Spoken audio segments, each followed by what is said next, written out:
Hey,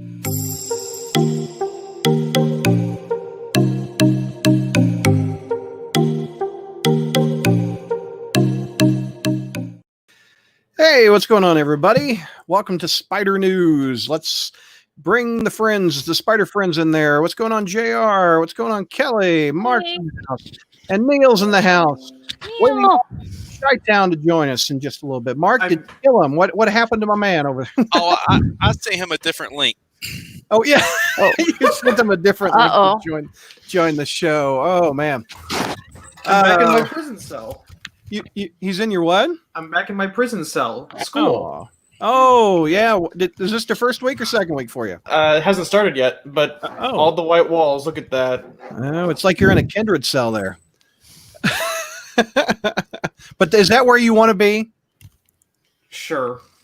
I legally have to say yes to get my degree, so sure. Oh, there you go. What's up, Josh? How you doing, buddy? Spider News. Heidi ho, gang. I've arrived. What's up, Alex? We will start once we get Peter in here, or not. Hornacek, didn't Mark and Peter make New Year's resolutions to be nice to each other? No, Hornacek should know that New Year's resolutions mean bunk. Yeah. They're meant to be broken. Mm-hmm. Woohoo! JR's back. Oh, there you go, JR. Yay. I am. You're- Cytheros, yes. Yes, Yeah. I am. And thank you for noticing. Hey, y'all. What's up, Harrowing? Hey. Let me get my notes up here. Let me get my screen up going. Let's see here. Hopefully all of our watchers from last show come back. That was a nice little group of people that were hitting me with so many comments I couldn't keep up with them all, including Josh. And Josh, help me, Mark. His question was about Tombstone. The most underrated Spider-Man villain. He said it was Tombstone. He wouldn't know what we thought it was. We can go around the horn for him. Let's see. What do you think, Mark? What's your most underrated villain? Spot's up there for me. I can't think of one that. Shocker's one. Shocker should be a lot more powerful than what he is. Yeah. Bruce says, I spent the last hour looking through colored Spider-Man shirts. Never knew there were so many, Bruce. Yeah, dude, there's a ton of them. There's a lot of these 60s now because they're so popular memes. I've never seen any merchandise with 60s Spider-Man, 67 Spider-Man, so it was crazy. Neil, who's an underrated villain? I was gonna say Spot, but you already said Spot. Two for Spot. There you go. JR, who you like? Oh Lord, I was trying to think of one, and I mean, I nothing really comes to mind. I've never been a big fan of Tombstone. Really? Well, maybe it's because of that whole weird thing with Robbie Robertson. If he were just if he were kind of the more like the character in the cartoon that Keith David voiced, the crime lord thing, but they put that thing in there with Robbie, and I never did figure out about that. So now I can't give you a good answer right now. I'm sorry. Okay, Kelly, who's one that you think is underrated? Does it have to stay in the 616? No, I thought you'd go there. Yeah, I really love Crazy 8 from Spider-Girl, and I feel like he does not get enough love, even though he was a very beloved crazy character, but I enjoy it. Oh, actually, I do like his mother, Angel Face. Hey, what's up, Chi-Town? I did like that character. I thought Spider-Girl was developing a pretty good rogues gallery. Oh yeah. And it's just a shame that this series never really found its, but. Can you guys hear me all right? What? Unfortunately, yes.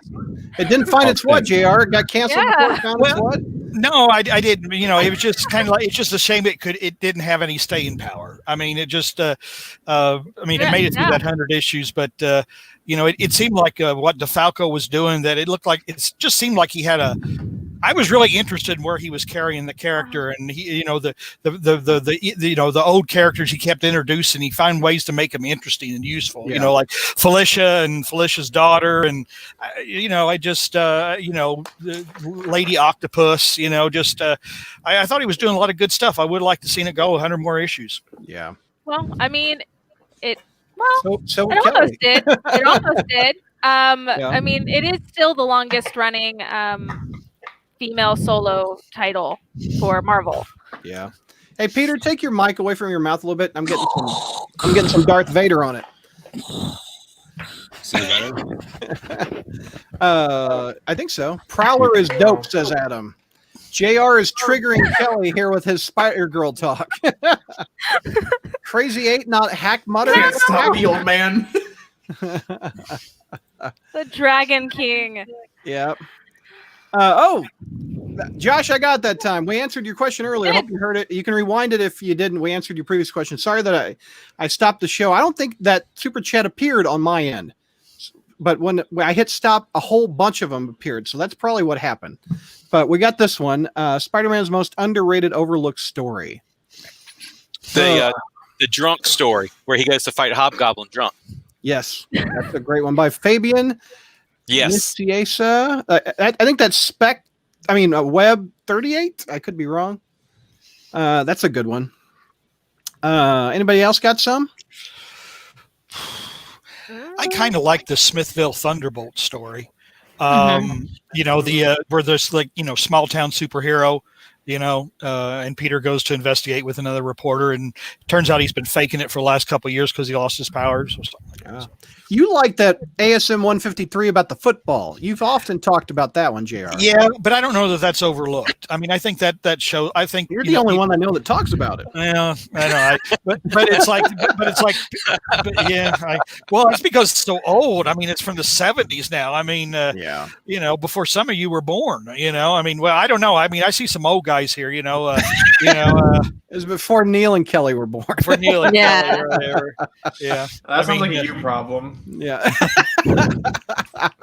Nice. But like Peter David, when cometh the commuter, I like that story, but I don't know that it's overlooked or whatever because I don't think that one's overlooked either. Yeah. I think it pops up on a lot of favorite lists. I'm gonna submit an underrated one, the one where Spider-Man and Hellcat fight Thanos over the Cosmic Cube, because it's one of those like. It's one of those Spidey super stories? Yeah, where is that the Thanos copter? Oops, I dropped the Cosmic Cube. Oh yeah, that's great. They made a Thanos copter Hot Wheel, at Comic-Con. I should buy that. That's pretty funny. Citro says the novel Spider-Man Lizard Sanction was actually pretty good. That was a good one. I remember those prose books. There was The Longest 100 Yards. That's one of JR's favorite. Yeah. Kelly, what's one of yours? I mean, out of Spider-Man, I don't really have one that I would say was underrated. So, I mean, but if I was going to pick one, if you want to know some stories, I'm going to plug another Spider-Girl story. There's one about Father's Day with Electro and his daughter. And it's really, really good. Is that the one with the punching in the rain? Yes. Yeah. Okay. I think it's 80. It's either 71 or 81? I think it's 71. Yeah.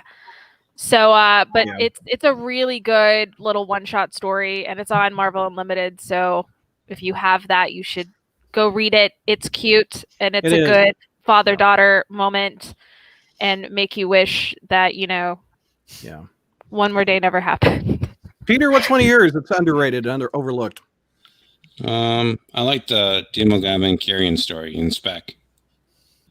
Yeah. Yep. And Mark, did we get yours? Yes, the drunk Spidey. Okay. And Mark, your boy's here.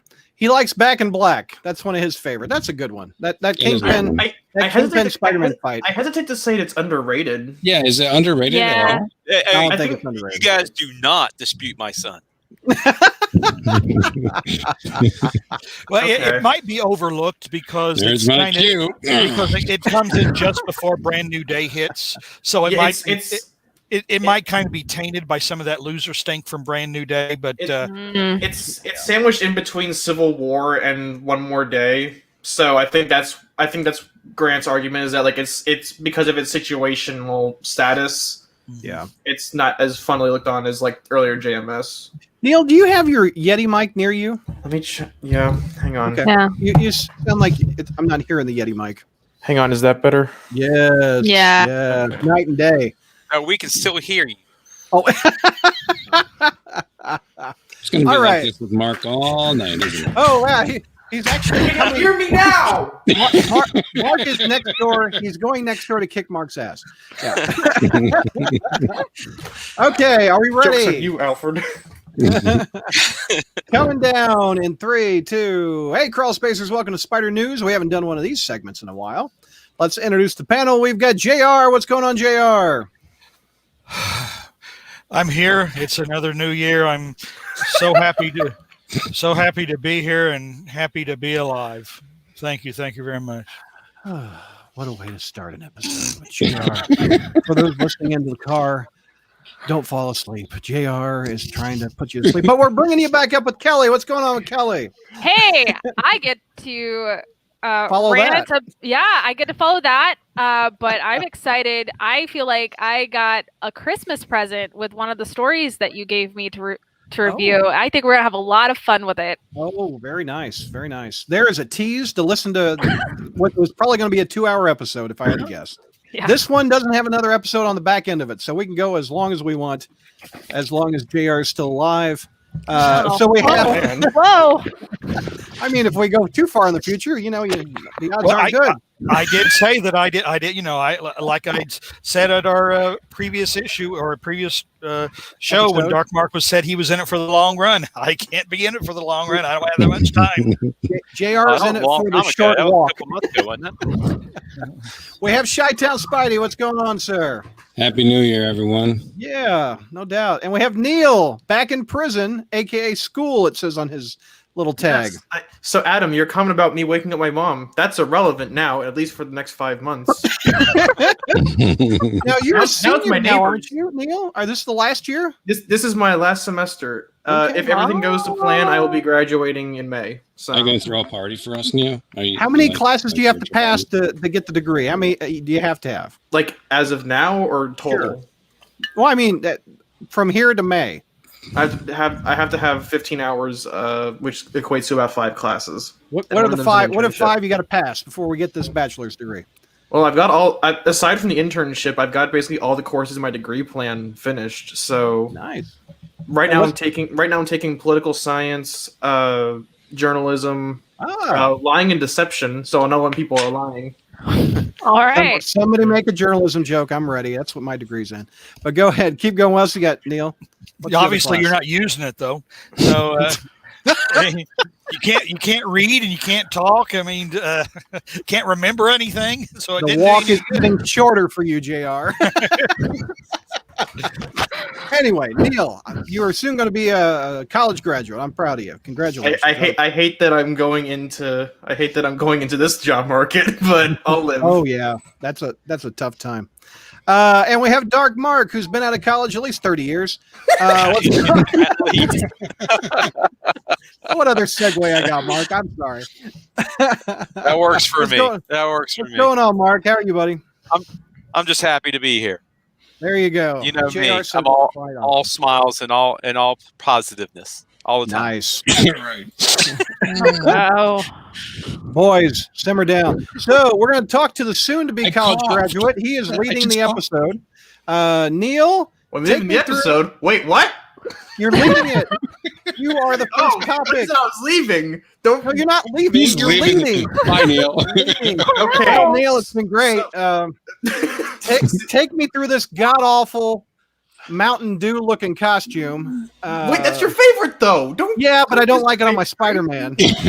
Okay, so in the vein of all new, all different Marvel, debuting in ASM 61, Peter Parker / Identity Unknown is getting a brand new costume designed by Dustin Weaver and being first drawn by Pat Gleason. That's it. It's a new costume. We know. Aside from that, we know nothing about it. I have several theories about who it is. Let's hear the theory. I have a theory with a prop. Hold on. Sorry. Okay. It looks like the soda can. It does. It looks like soda can Spider-Man. Look at that thing. So my theory. Okay, so that's the best part right there. Scroll down just a little bit. What? Can you see the top? You got the top of the picture cropped off. Or go back. Oh, there's Jonah. I didn't even realize he was there. Oh, it's Stark is in the background. Yes, because I know that's going to make Chi-Town upset. So that just makes me so happy. I love how we direct each other based on whether or not. Where's George when I need him? Where is George when I need him? So tell me what your theory is. Why does he need this suit? My theory is this is Get Boomerang comic LARPing sales. as Spider-Man. Ooh, it's Boomerang? Because this arc, according to solicits, but then again, Spencer's solicitations have been notoriously liar pants on fire tier so far. So it says that we're going to a head with the Kingpin arc, and I believe a fuse that was lit 30 issues ago is being set off now. And 30 issues ago, before the marriage, or before the proposal that never happened, what was the last arc about? Who knows? Right It was Boomerang. It was Boomerang and the Feminist Syndicate going and against the Kingpin. Yeah. Oh, bite beat. I scared him off. I meant to take him out. I didn't mean to full screen him. Adam says it looks like the General Grievous suit. Livewire Mountain Dew suit. Does anybody else agree with Neil's theory? Do you think that's Boomerang in the suit? I don't think it's Boomerang suit, but I love that idea. I'm even liking the suit more now. Well, I don't think that suit was designed to make us happy, which sounds weird. I mean, it's an ugly design. It looks like something Boomerang would do. It's even got his color scheme, like the dark blue and the grays. Well, and if Boomerang and Overdrive are going to team up, can Overdrive soup up anything? Can he soup up a tech suit? Yeah, I mean he souped up like a toy helicopter in Superior Foes. So he souped up a paper plane, a paper airplane. Yeah. Marcus retort his statement. But like now, Boomerang. But like that, I'm thinking like the orange energy is because they've been going after the Lifeline tablet since issue 28. I think that's what's powering it. Like it's giving him through dumb Marvel magic. It's giving him the ability to replicate Spider-Man's abilities. But Neil, do you want to see this story? Or do you want Kindred wrapped up? I don't really want to go to a B story with. Okay, so Brad, I'm gonna level with you here real quick. Okay. We've been talking about Kindred for the last 6 months plus. Yeah. As much as I enjoy the Kindred stuff, I want to do something else for a bit and then go back to Kindred. I'm fine. Wouldn't you like Kindred to be wrapped up and move on to this story? No, I do. That's too bad. Yeah, we've had 2 fun years with Kindred. We're going to have 2 more before all said and done. I'm trying to let me think of an analogy. Let's say the dessert got brought to the table, then your breakfast got brought to the table, and then your salad got brought to the table. You've got multiple dishes on your table that you're getting ready to eat. Do you eat all of them, or do you enjoy one at a time? Depends on how hungry you are. It depends on the mood I'm in. I'm hungry for Spider-Man, but I don't think my breakfast and my apple pie taste that great altogether. Oh, Lordy. So let me put it to you this way, Brad. I'm talking about the meals. I'm going to eat some of it, and then I'm going to get bored with that part of the meal. I'm going to go to the next part, and then I get bored with that, and I want to go to that one, and then eventually it all comes together in the end. Oh, does it? It doesn't taste that good together with all these. Like that sounds like a very light story. You guys are making me hungry. I know. That's too bad. Like Kindred is that's a deep pasta dish. Can I be honest though? We've had Kindred for like 15 issues. I just want to do something else that isn't like morbidly depressing. Adam, yes, that's me with the big brain metaphor. Galaxy brain, like his brain is really a desk chair. He's just sitting in his brain. Like what is that? What is that villain that everybody hates that Spider-Man's fought in the 70s? JR. That he controlled the whole town. Mind Worm. I'm like Mind Worm over here. I was thinking you were like the leader, played by Jeffrey Combs. Oh, there you go. Matt says, "What if the new suit is for getting involved in the cyberspace in the upcoming arc? Is he going to space? When did we hear this? What? Oh, I think he's referencing the old Scarlet Spider, the cyber Scarlet Spider suit. Mm-hmm. I don't know. Hornacek wants me to equate every Spider-Man villain with a type of food.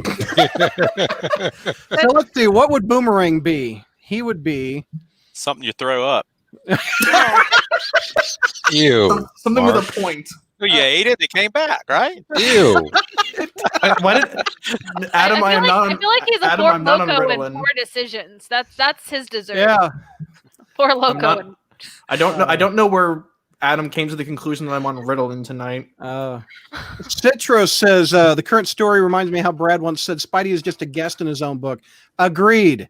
Norman took over, but JR don't mind. He doesn't care. It's amazing Norman anyway, right? Peter's just there for the fun. After I do say our hero, Norman Osborn. Our hero. Grant says if you don't have apple pie for breakfast, you're doing it wrong. Grant's in college, right, Mark? He is. I'm glad to see he's getting his fruit in. Yeah, that's good. Yeah, he's getting his fruit in. But let me get my burrito. I've got it sitting over there. Look what I've done to the whole panel. I brought all this food to the buffet. None of it. Hold on. Adam says, there we go. Patch Kids. Josh says, morbidly depressing in how you make an engaging story, though, right? Who needs fun?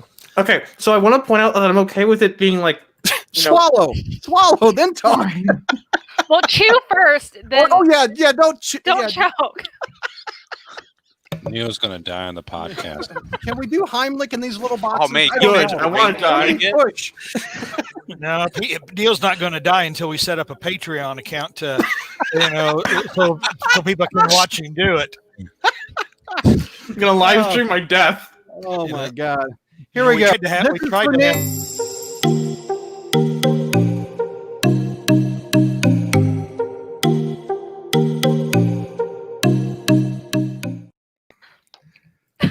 He lives. But you just put my corpse on the floor over there. Wait, that's the floor? I don't know. It's my bed, but just the general Oh my there. God! Oh wait a minute. So there's like two Neils now. A dead, like Harry, a dead Neil, and a live Neil. What? Yeah. This is Neil Lyman.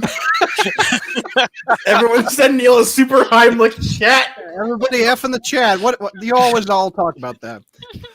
Bateman says I'm trying to make Neil laugh himself to death. Oh yeah, I remember in Satellites I literally broke. You did, yeah. Yes. So I to go back to Joshua's question Real about quick, morbidly Adam says depressing you're the being extra engaging. corpse that Carly saw. No, she calls up MJ. MJ, it's Carly. You won't believe this, but the reviewer of the title for over 5 years is somehow a corpse in my lab. R.I.P. Neil. But to go back to Joshua's point, I'm okay with morbidly depressing, especially with the tone of Kindred as a character. I just don't want it to go on for half a year. I want to see some Spencer's at his best when he's doing street level comedy stuff, and I want to go back to that. What's your thoughts, Neil, on the ASM 100? It looks like we're getting there. It looks like we're wrapping Kindred up there. I think it's likely either that or 75, just because milestones. Yeah. At Marvel, 25 issues is a small miracle for any title. So. Oh, great. Now the audience is dying. Adam's spitting up his scotch. What? Adam's celebrating the weekend hardcore. Let's get him on the stream. If you don't want to do morbidly depressing, Neil, don't get married because that'll last more than 100 issues. Wow. That'll last more than 100 issues? That'll last you more than 100 issues, trust me. Sometimes it's 30 years on and going. How many issues is that per year? Hang on. Are we doing bi-weekly or monthly? He's got some LRs in there somewhere. Oh, Lord. And probably tie-ins with other series. Probably a few FUs as well. Around. You got any event books we got to tie into, JR? Or? Yeah, JR tries to... Well, I can't do a joke about Jesus. He had that secret war with his wife once. No, I can't do a joke about killing myself, or else Nick Lowe will have Civil War. Oh, yeah, he had a civil war with his wife. That's good. And he lost. Yeah. Oh my gosh, we are so far off the rails. Are we? Any other thoughts on this costume that's atrocious? Does anybody like it? Okay, can I play devil's advocate real quick? Yeah. Oh Lord, what was that? That was you. Okay. I'm sorry. Your microphone died with you. I'll just once I'm done with this segment, I'll just go over there and die. But I hope to see how Pat Gleason draws it. I love his art, and I know I've been kind of like one of the few voices that I know consistently enjoys his work. I know people have enjoyed it, but I've consistently enjoyed it. But I want to see how this looks with Gleason on interiors before I just pass eternal judgment on it. I've not heard of Dustin Weaver. I don't know who he is. I'm not sure. He did one arc on Avengers, and then he just dropped off the face of the earth. All right. Any other thoughts on this one before we move on? Bye, guys. No, don't go. It's just. I mean, I just want to put out that, like, on Twitter, I had someone mention to me, like, they were talking about May wearing her dad's webs at the end of Spider-Verse, and I was like, no, that's really not like a very empowering message. I really like her original suit better. And like, oh yeah, I guess that makes sense. But you know what? At least she doesn't have to wear this suit. Yeah. And then pulled this image up, and I was like, so this is going to be the gift that keeps on giving. It can't get worse than this. Can we name an uglier suit? I can't. I've heard people argue that's the only way it redeems this suit is that if it's really not Peter under there and it's somebody trying to be Spider-Man. What was the Identity Crisis one? There are a couple of those were ugly. Prodigy was ugly. Ricochet, Dusk, and Hornet. I like Dusk's outfit though. I did too. I like Dusk. The other three I could lose. I'm sticking to my boomerang LARP theory. I like your theory. I hope it's true. Real quick, Gary in the Frozen has a question for Mark. What issue will One More Day be addressed, do you think? Oh, I can't wait to hear this one. 73? 73. It won't be 73? resolved. It's very precise. Why not? Okay. Why not? Issue 66. Now watch it. Mark will get it right. Issue 73, the whole damn thing's going to wrap up. That will be hysterical. That's the end of Spencer's run, guys. Let's call it there. Oh, no. 73. Mary, I like Spider Armor from Web with Savick on Web 100, but I could see how that one... It comes down to who draws it, though. I would agree. That one's been in so many video games. I mean... It's even made the animated series in the 90s. Yeah, I mean, that one's almost a classic that you can't touch. Let's see. JR, you've got this next topic. My man, Alfred Molina, is confirmed to return in Spider-Man Homecoming 3. Take me through this. Well, is he confirmed, or is it just, I mean, first of all, this is actually probably going to bleed into Peter Chi-Town's segment because I was about to say I can't hardly start talking about this before it just opens a whole can of worms. I'm right behind you, JR. Go for it.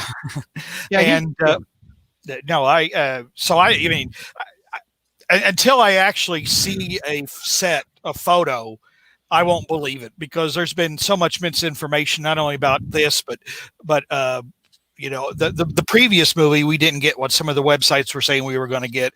But anyway, so Alfred Molina was spotted on the set. Supposedly, he was spotted on the set of the film, and therefore, the theory is that Doc Ock is going to return. I wouldn't mind it, to be honest. Although I looked up his age, and he's 67 years old, and I thought, man, that's kind of old, isn't it? But then again, you realized you were 10 years older. No, just they can just CG him in. But then I realized that I didn't have a whole lot of room to be talking.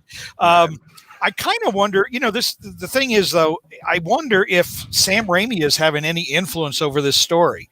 Because that was the Doctor Strange movie. I mean, that was the first thing I thought about was because again, you never know what to believe, but like this whole thing is like maybe a 3-part thing, like starting with WandaVision, which I mean, come on, think about it. Why Wanda's in a sitcom? I mean, to me, the answer's been obvious all along what's going on there, but anyway, and then part 2 is like Spider-Man, whatever, home for the holidays or whatever it is.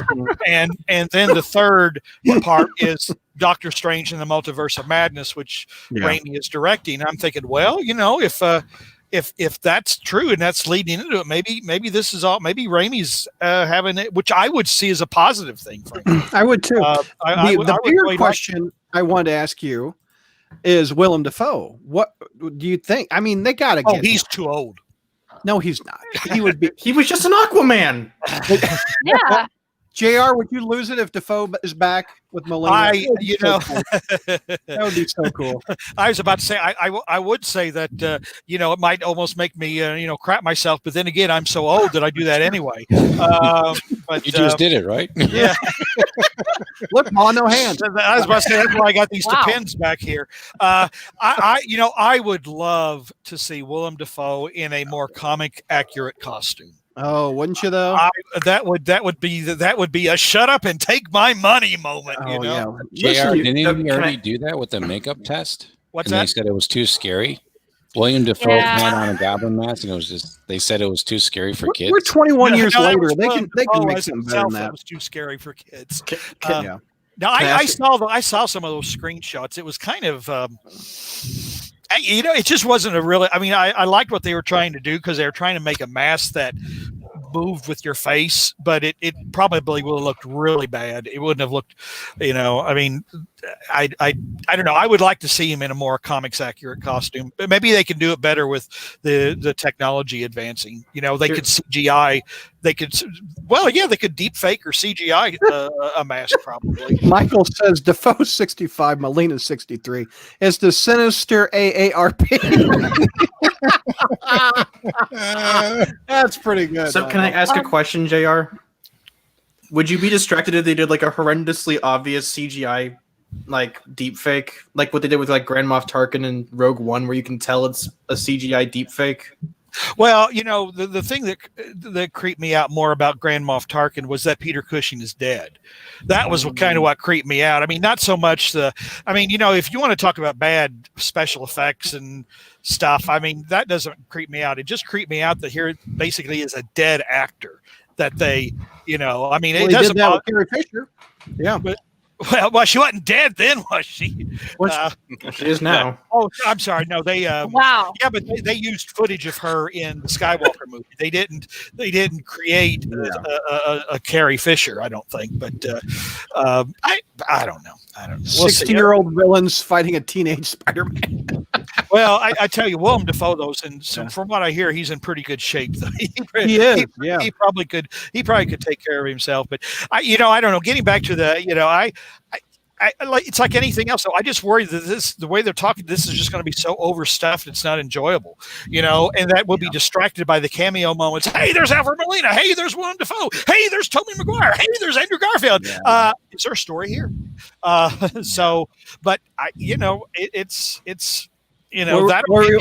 that'll get me back into the theater. I mean, I'll be curious. I mean, no doubt. What were you want to say, Kelly?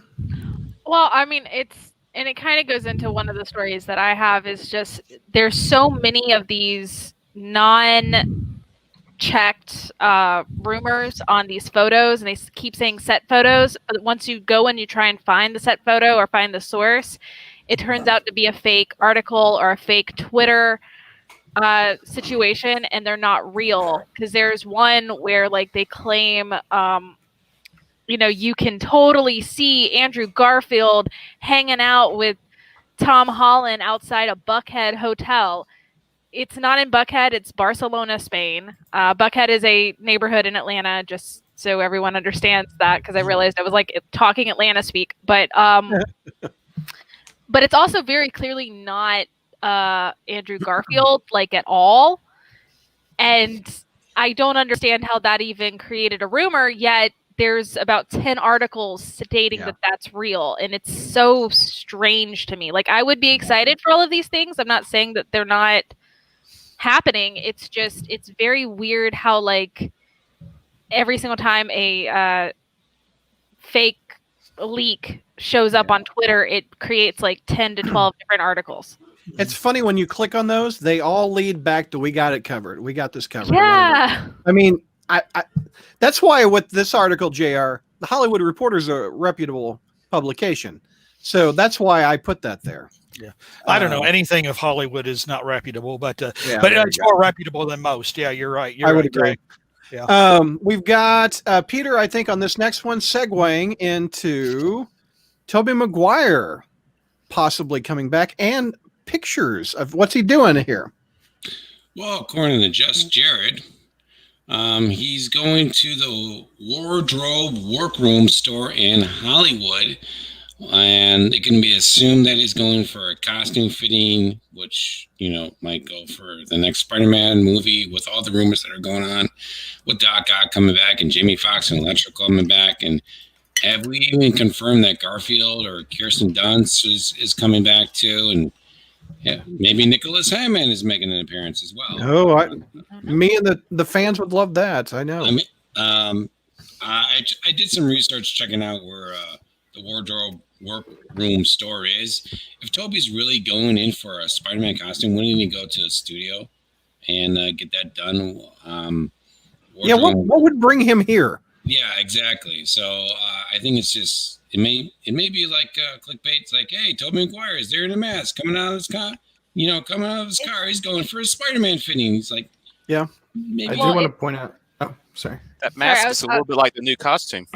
Yeah, I was gonna say it could be whether or not it's Spider-Man or not. It could be for a very early fitting because it does look like he's working out. He's losing some weight. Yep. Yeah, looks good. Last time we saw him, he looks great. And so it could just be that they're just making sure his measurements are correct before they start creating the costume. And it probably was easier to do that at the location because they might have not started to film in LA. But I don't know what it's for. Yeah. So I gotta say though, Toby Maguire was killing those sandals. Absolutely. Oh, let me see those sandals you're talking about. Oh, look at those damn! Look at the Marty McFly jacket, the sweat shorts, and you got the. Is he wearing socks? No, those socks. Spider-Man. Oh no, there they are, sports socks. Yep. Sports socks with sandals. Damn, that is soccer dad energy right there. Woof. Yeah. Hornacek says we need Rosemary Harris and Sally Field to have a scene. How weird would that be? That would be really that weird. Would really can I be honest? I think that would be. It would just grind because of how much stuff is allegedly in this movie. Like having that scene out of nowhere would just kind of grind the film's pacing to a halt, and they would just be like, "Oh, you're hotter than I am," because that's the only joke they ever make with Aunt May in the MCU. Oh, Rosemary Harris is 93. Wow. So what's your theories on this? Do you think he's getting fitted for a suit, or is this wishful thinking? I think we talked about this before, but I've come to the point where I'm not going to really confirm anything until I see the movie because now the trailers are even defective or deceptive when you watch them. I mean, not all the scenes in the trailer, and sometimes they change it around a bit too. So I would like Tobey Maguire to be on there. I saw some fan art with Garfield, with him and Holland on there. Like each of them, died and passed out, and there's their significant other with them. It's really cool, but I can't take anything face granted until we actually see the movie. Yeah. It seems like even Zendaya is getting hit up with, hey, is Andrew Garfield and Tobey Maguire in here? Talk about this, Kelly. Poor Zendaya. She kind of got hit by Jimmy Kimmel asking her about if she spent Thanksgiving with Andrew Garfield and Tobey Maguire because she was here in Atlanta during Thanksgiving while they were filming bits and pieces for Spider-Man. I think they are still here, but I don't know who all is still here. But Jimmy Kimmel would not let it go, was asking about, who she shared it with. She did slip up because she did? Slightly. I think the thing is she thought he was just saying, did you have Thanksgiving with Spider-Man? And she was going to say, she was probably going to say yes with Tom. But then he said men, and she went, no, you can't get me. Oh, that was good. And that was kind of why I think that's kind of why that sparked everything. I did do some extra digging with the story just to make sure, I've asked some friends that, work around the set. I can't say that they work on the set, but they've definitely been around it. They're definitely, a part of that family in Pinewood and everywhere else. And no one has said anything about Toby or Andrew being in Atlanta during that time or even during the last month.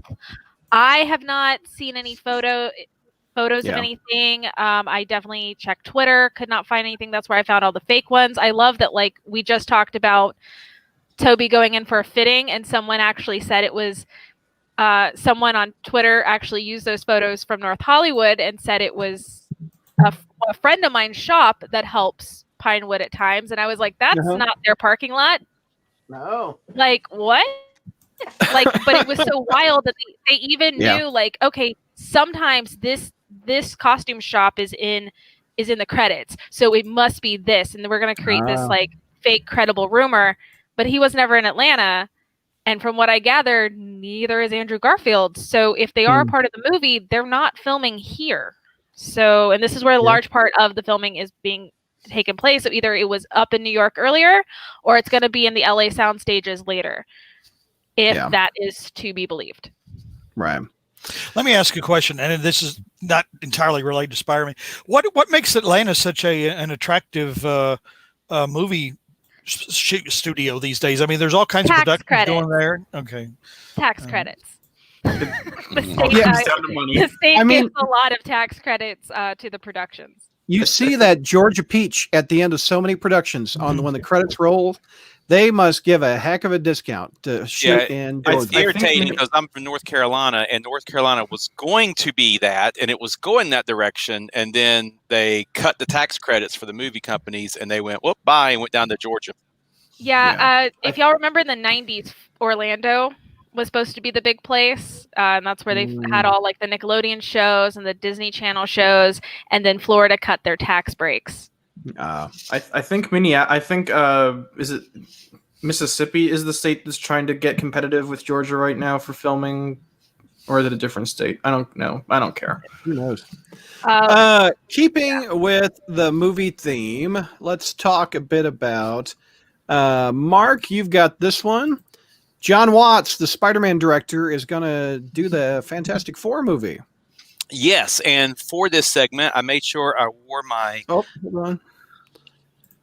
Spider Monkey? Night Monkey. Why? There you go. Why? because we know it gets Chi-Town upset. Yes. So on Disney Day, Kevin Feige announced that the director of the highest-grossing Sony movie ever, John Watts, that movie being Spider-Man Far From Home, is now going to be the director of the new Fantastic Four movie. And we need a good Fantastic Four movie. In the 1990s, they had a movie so bad they couldn't even they wouldn't even release it straight to DVD or the VHS. They never planned to release that movie.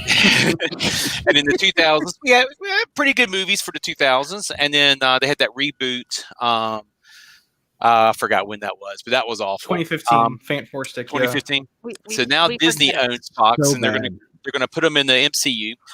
Yeah, and it's going to come out Phase 4, but we're not sure on the release date of it yet. I'm pretty sure it's most likely 2023. Yeah. Okay. Right. So we have Black Widow, Shang-Chi, Eternals, and Spider-Man 3 coming out this year, and then next year we have Doctor Strange, Thor, Black Panther, and Captain Marvel coming out, and then in 2023, the only movie announced is Guardians of the Galaxy, but we still have Ant-Man, Blade, and Fantastic Four with no dates on them. So chances are pretty good they'll be in 2023. Yeah. Now, we did have some other people vying for that spot. Tommy Wiseau and Josh Whedon and Peyton Reed were all considered, but they didn't get for the directors. For the director spot. One of those guys does The Room, and I've only heard of that movie because hi, Mark. My roommate and I watched every. Hi, Mark. My roommate and I watched every Halloween, or not Halloween. My birthday is the day before Halloween, so we watched on my birthday. So, Mark, based on the 2 Spider-Man movies that he's directed, is this a good choice? I think so. Why? Why? Because it'll give him a chance to bring in Tom Holland for another movie. Tom Holland has another crossover in his contract. There's no Avengers movie in the next several years. This is the obvious place to bring him in. Breaks into the Fantastic Four building. Maybe we even get a Mr. Richards scene, for Chi-Town there. And but I liked his movie. I like his Spider-Man movies. I know I'm the only one on this panel that likes his Spider-Man movies, but I don't hate them. And I think he's not Spider-Man. He is a competent committee man. He's like Peyton Reed. Well, the thing is that John Watts isn't like writing the script by himself either. So there's a lot of stuff going into it.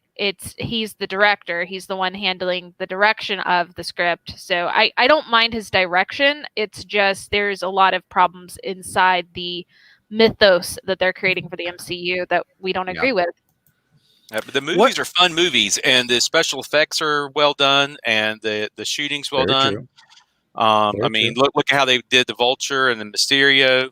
I mean, if he could take. What do you think the best way to introduce the Fantastic Four, which is the inverted way of the Marvel Universe? Do they pluck them from the multiverse? No, were they heroes in the 60s? What's the best way to introduce them? I had an idea. Yeah. Sorry, Mark. Okay, I had thought that it was going to be in like they could show up in Black Panther 2 before Chadwick Boseman died. I figured that they would wind up showing up somewhere in that movie, maybe even as an end credit. It'd be a nod to the fact that Black Panther started in Fantastic Four. I think maybe what they'll do is in the end credit scene for Guardians of the Galaxy. Maybe they'll see them out in space and maybe rescue them from their cosmic ray fiasco or something like that. And then that way you could get right into the movie without having to waste 30, 45 minutes on an origin scene. Honestly, what you could do is I've heard theories that they're going to try and tie the quantum realm / microverse into it. Like they try and do some weird experiment and that sends them to the negative zone somehow and time's weird there. So they come back and it's modern day, I guess. Do you want the Fantastic Four to be like Captain America out of time?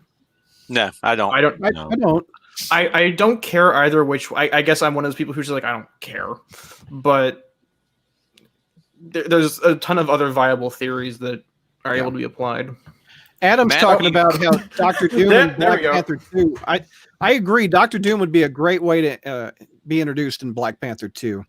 I think Namor also, which that's the rumor I've heard, was Atlantis is going to flood Wakanda, which I think would be a great story. I mean, they can still do that story if they want. Oh yeah, I mean, Namor's a psycho, so Namor.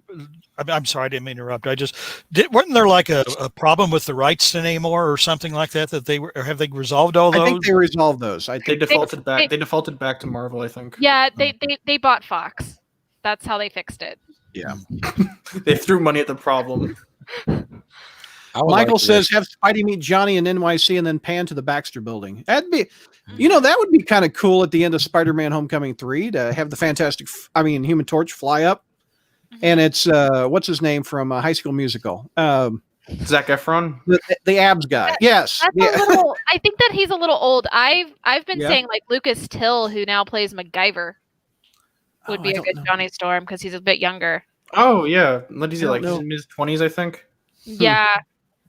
Yeah, but right now, all we've got on the news story is just, all that happened is Kevin Feige said they're going to do Fantastic Four, and John Watts, is going to direct it. Yeah, that's all there is to it. Because right now, Watts is currently doing number 3 for Spider-Man, so there's no movement right now. I agree with Matt. Hopefully, the Fantastic Four movie won't end up like Wonder Woman 84. I do think they can't go much lower. They can't go any lower than Fant Four Stick. Yeah, no. Lucas Till was Havoc in First Class. I didn't know that. Yeah. Matthew Vaughn wanted to do Fantastic Four, and he wanted to do it like First Class and go back in the '60s and put the Fantastic Four there. Yeah. What was I going to say? What's the ideal casting for Reed and Sue? They were married already. John Krasinski and Emily Blunt. Yeah, so, I think that's perfect. I mean, why wouldn't they do that? I don't like John Krasinski as Reed because I feel like you need a more punchable face. I've been saying Patrick Dempsey. Well, I mean, okay, Kelly, but John Krasinski's in Jack Ryan. That's the most punchable series you could ever put someone in. Yeah. What is a punchable face? Like someone who's either someone who's like Mark. Oh, that's me. Lordy. I'm just saying, like, we all love to hate Reed Richards because it's fun. So he needs to look like someone you would want to punch in the face, and I just can't punch Jim from The Office in the face. Can't do it. Mike, make it Rainn Wilson. Have Johnny Storm be played by Justin Bieber. Get out! Stop. Is that a punchable face, though? You could be Reed. No. Jim from The Office isn't a punchable face. Have you seen his confessions in that series? Yeah, I was about to say he's kind of a smart aleck, and it seems like you would want to punch him a time or two. I could be Reed. I have a punchable face. I'm a very punchable person. Sure, Neil. Yeah. Take a shot, everyone. No. Jonathan, I agree. We have had 3 origin stories. We do not need another one. We need them already established. Yes, very true. Very true. Bring back Chris Evans as Johnny Storm. Yeah. By the way, that wasn't on the agenda. The rumor is, and he's Chris Evans in his Twitter said, "It's news to me that I'm coming back." But when I read that he's possibly signed up for another film, I instantly thought Secret Wars. That would be because the Russo brothers have gone on record saying they would love to direct Secret Wars. I think like if he shows up, it's all for cameo. Like I'm pretty sure more than likely this. I do believe he's lying, but I think if anything, this is kind of being leaked because maybe he's in bits and pieces of Falcon and the Winter Soldier. Maybe he's coming. Maybe he's going to have a bit part in Doctor Strange with the multiverse. But I don't think he's coming back as a full movie. If that makes sense. I think that when the second season of Falcon Winter Soldier opens, it'll just have Chris Evans' dead corpse in a funeral casket. No. That'll be his cameo. Kelly has started a whole has a punchable face discussion. I mean, Sheldon from the Big Bang Theory. Parsons, yeah, there you go. Sheldon from the Big Bang Theory. Man, everyone looking for a paycheck. Gotta hustle. Yeah. Mark Zuckerberg. Michael Cera. Michael Cera wouldn't be I don't know why I thought of Michael Cera. Jesse Eisenberg would actually be Jesse Eisenberg. Yeah. Man. All right. Moving on. Kelly, you got a good one here. Dan Slott was in a documentary called Fix One Six. Here we go. Wow. What a segue. So I could have done a different one, but I'm not. That'd be rude. 616 documentary on Disney Plus. The story, basically, he's writing a script and he's got to hit a deadline. I mean, yes. What? Tell me what you thought of this documentary, what's about, etc. All right. So I wrote a little thing to preface my rant, which is basically kind of going over this, which is just so. We know the Marvel 616, is the documentary on Disney Plus celebrating Marvel in many forms, from toys to cosplay and even the Marvel method. Episode 7 features our favorite commenter on the crawl space, Daniel Slott, where he talks about how to basically not handle the Marvel method. Step 1: spend hours on Twitter searching for your name and blocking people who do not agree with your writing. Step 2: make Christo Gage script everything for you and yet still somehow be behind on plot deadlines. Step 3: give your letters PTSD. And step 4: profit. So they were supposed to follow the first issue of Iron Man 2020, but no one could stop talking about how the lackadaisical approach that Dan Slott seemed to have. He just didn't seem to care. It was very much like it didn't feel like he really valued his job at all. And this is something that a lot of people dream about having and would love to give. And it didn't make any sense because the thing is back in the 60s when Stan Lee adopted the Marvel method, it was because he was on 10 plus books at a time. So he couldn't just do full scripts. So they worked as a team and plotted them together. The thing is from what I understand, especially during filming, Dan Slott was only on 2. So what was he doing with his time? And I don't to me, it felt very disrespectful to Marvel as a whole. I know that they tried to play it off and say it was all a joke and that we just didn't understand it. And he's really a fantastic coworker, but something just feels off that you spent this much effort to make someone look incompetent. Yeah. I went to his Twitter to see what he was talking about. Oh, wait, I'm blocked. Okay. Who isn't? Shocked if I'm not blocked at the end of this. Let me go check. As someone who does video, I kind of understand what they were going for. They needed suspense, they needed drama, and Slott being a bit slow with the script created drama and tension that moved the story forward. So it was I would suspect, and to be on Dan Slott's defense, which sounds odd, I could see that that's what the writers and the producers were trying to do with this documentary. However, if I was him, I wouldn't have agreed to this because it made him look very, very bad and very lazy. It did. And that's my thing that like I'm at a loss for, is that if you value your job and you value your position, and especially someone who has an ego like him, I don't think that that's a bad thing to say in this stance, because I'm pretty sure that there's a good solid track record on that. It's why would you agree? Like, why in your right mind would you agree to this to be the quote unquote patsy and look foolish if that's what was supposed to happen? But also, it wasn't done in an obvious tone. Exactly. I think what we got here was an actual representation of Slott. I don't think he sees it as them attacking him. I think this is who he is. And I think he comes across to me much as you see these kind of kids at school that have no friends, but they try to act, really cool and tough. Hopefully they'll get it's a persona they put out, and I think that was his life probably. And now he's hit it big, and he doesn't know any other way to act other than this. So he comes off as everything's a big joke and everybody loves me and ha ha ha ha. And I don't think he sees this as being negative towards him. I think he sees it as one big joke. Well, the thing is, too, is, he started his career by lying to get his internship. Yes. Right. Yeah. An internship, I'm sure dozens of people would have killed for. Yeah, and he played that off on Twitter like that was a joke or that wasn't real, but that was real. And that's the thing, is that, like, okay, you lied, you still managed to stay there and stay there for years, and you're still treating it like this? Like, because it was very tone deaf, I think. You're very sympathetic to Christos Gage, who comes in and is the hero of the story of the documentary. You're very sympathetic to the letterer, who has hours, if not minutes, to letter this late script.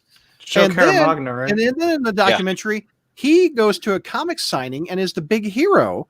And none of the other people that busted their ass to get this out on time go to the signing. Or why wouldn't Christos Gage go to the signing? It makes him look very bad in this thing. Yeah. At least from what from how we're interpreting it, I don't really see how you can't interpret it in any other way. Yeah. I think to play off of Brad's discussion of what makes it like good TV. Right. I think from a production standpoint, Slott's probably the best, not necessarily the best, but like the most convenient person at the Marvel offices to watch the creative process for, because he is so slow with his scripts. Not only does it make good television, but you have the time to sit and watch Slott like in his office just do his thing, and then you also get the benefit of, because you can't go to Jerry Dugan, the guy writing like 5 or 6 books in Marvel right then, because he's like pounding away at his keyboard trying to do like 5 separate books. But you got like this one guy over here who's like just sitting at his computer like click-clacking away, and then you have the added dramatic potential of Christos Gage and Joe Caramagna coming in and saving his ass at the last minute. Well, it was generally got the perfect storm of conditions to make some good ass television. It was very funny. Within the first 5 minutes of the documentary, it starts with text on like a keyboard screen. And then you see Slott at the desk, and then he's backspacing, rewriting stuff, and then it says, "Oh, tweet." And that's almost too perfect. It was very realistic, but I also want to just state too. Obviously, we don't. I don't work in a very creative place. A lot of my writing is very technical.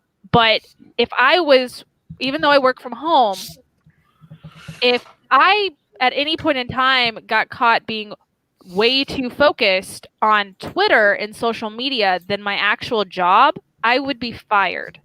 Yeah. And the fact that they play it off as a joke to me was just very it was disrespectful to the people that do put in the hard work and do bust their butt to give you quality content, throughout the year versus whatever we get from Slott. Right. JR, did you see the documentary? Yes, I did. I did. I thought it was very strange because I wasn't sure.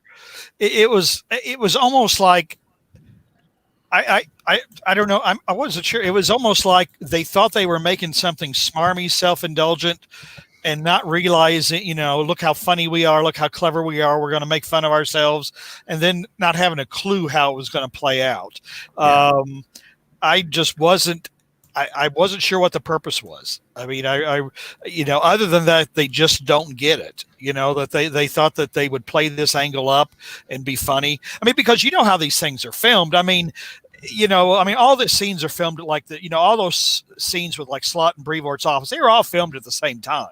Yeah. So it's not like, it's not like he came in, made his pitch or whatever, and then went away, and then they came back and filmed it later, Dan, you're late. No, they filmed it all at the same time. That's how these things go. I just, so they obviously thought they were being funny and telling a joke. I'm just not sure what joke they thought they were telling, and I'm not sure. They obviously didn't think they would get that kind of backlash. But what do you think, Slott, after he saw the edited version and the backlash of he's lazy, he can't hit a deadline? Do you think he regrets doing the documentary? I would if I saw that. No, I think it was like, oh, I'm a star. Look at me, I'm on TV, and okay. It's like I think I don't think he regrets it at all. It. Okay. Yeah, I'm sure he did. From what I saw, not that I go on there, we actually had some people in the Discord that it was really funny because basically all they did was just have a subtweet. Like they had been following him for years, and it actually it kind of broke their heart a little bit. I'm probably making it far more emotional than it should be, but like it kind of hurt because they were like, I actually really liked him. I actually looked up to him, and to know that this is how he treats his job, it doesn't make me feel good. Yeah. And it was a subtweet is all he gave. And then I'm not even kidding. Within 10 minutes of that subtweet, he got blocked. And we were all talking about it in the Discord because we're like, yep, welcome to the club. And it wasn't like he wasn't tagged. It didn't even have a full name. But it was so very clear that Dan Slott was spending his time searching Twitter to look for tweets about him. Yeah, that was par for the course when he first started the book. Yeah, Neil. So real quick, since we brought up my college education earlier, I can use my power of communication and social media marketing to kind of explain, I think, Slott's process here. Okay, hit it. So in marketing in general, there's the return on investment.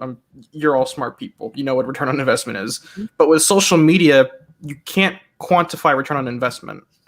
And so when people say all attention is good attention, that's where I believe that phrase comes from. So when Slott got approached to do this documentary, he thought, I don't care what happens as long as I get attention.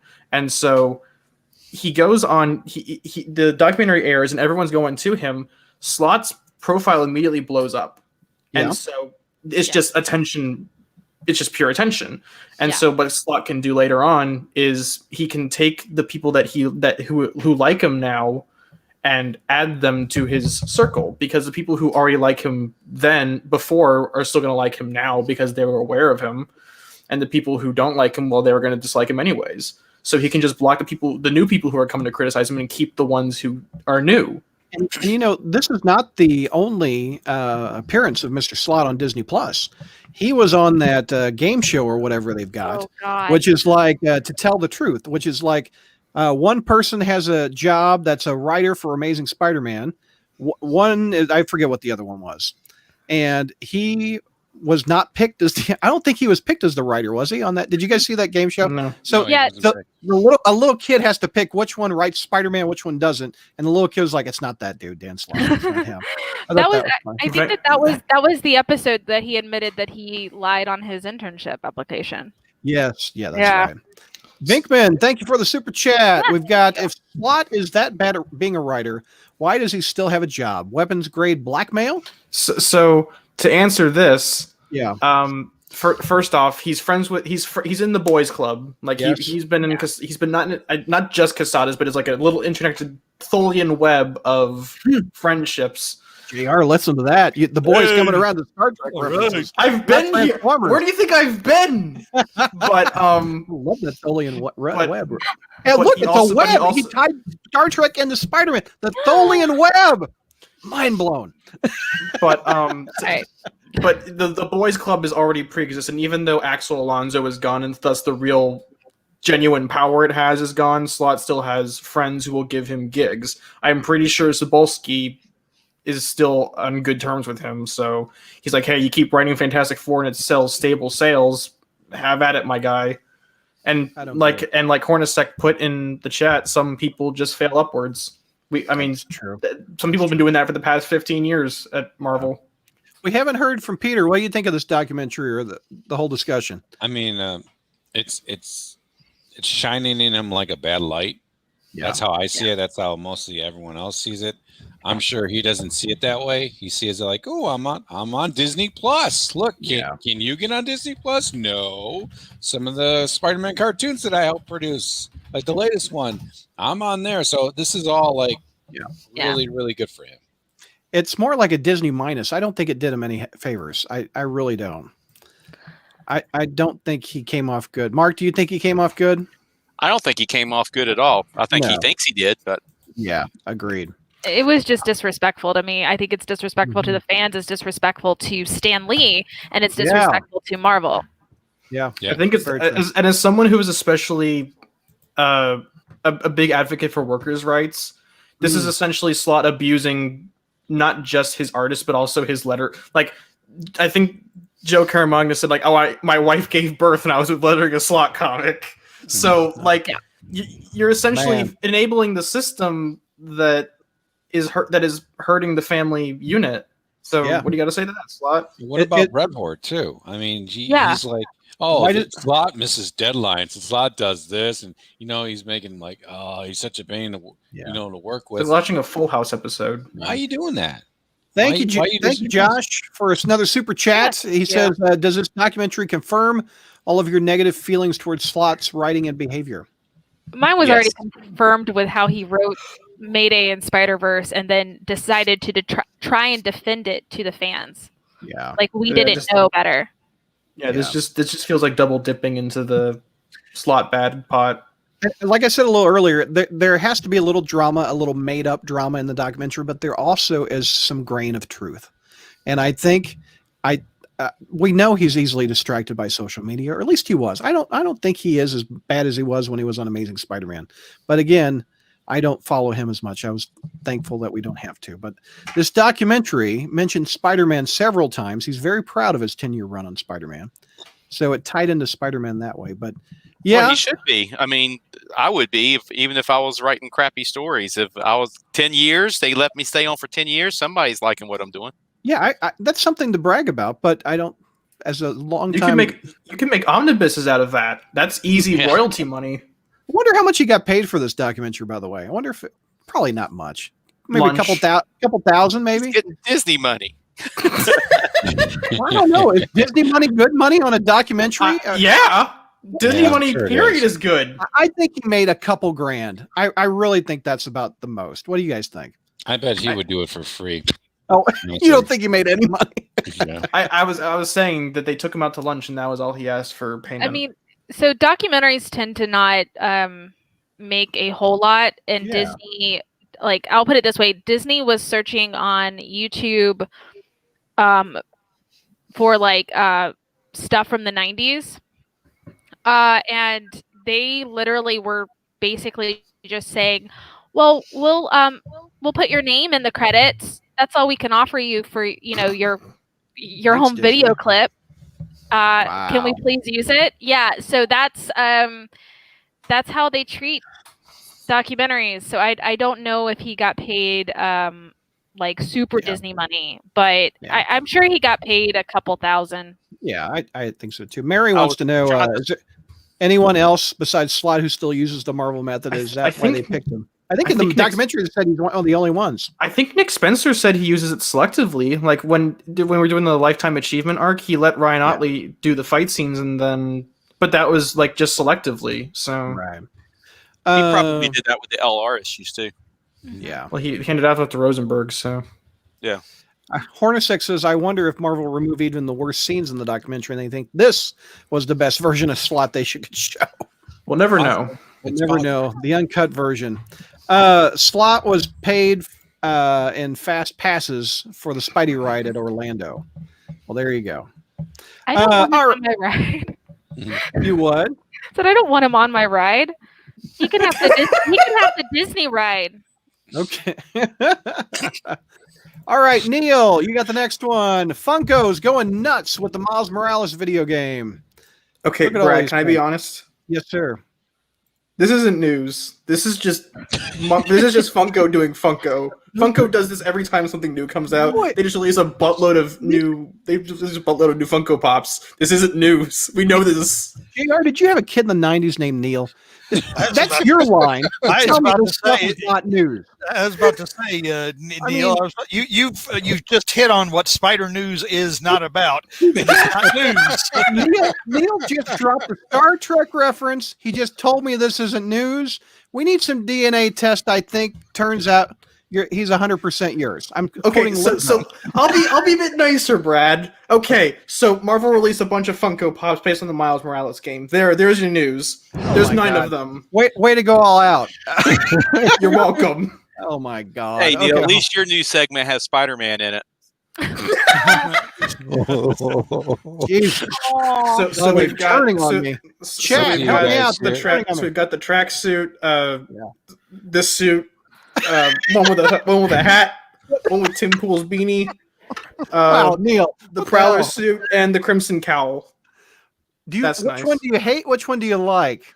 I like I'm gonna be honest. I know Symbio Bro hates me for this, but I actually really like the tracksuit, and I like the one with the Daft Punk hat, the Daft Punk helmet, and the Crimson Cowl one. What's this one? I hate that one. Where's the one with the little cat in the backpack? I think it's that one on the right.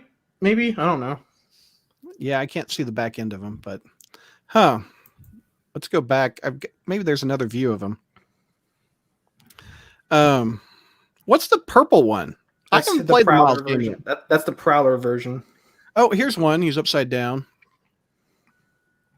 10 unexpected nods to the Inhumans. Okay. Anybody picking these up? No. Anybody played the Miles Morales game, by the way? My friend let me borrow his PS4 so I could play it. Did you beat it? Did you like it? I didn't beat it. I didn't have it as long as I needed to beat it, but did you like it?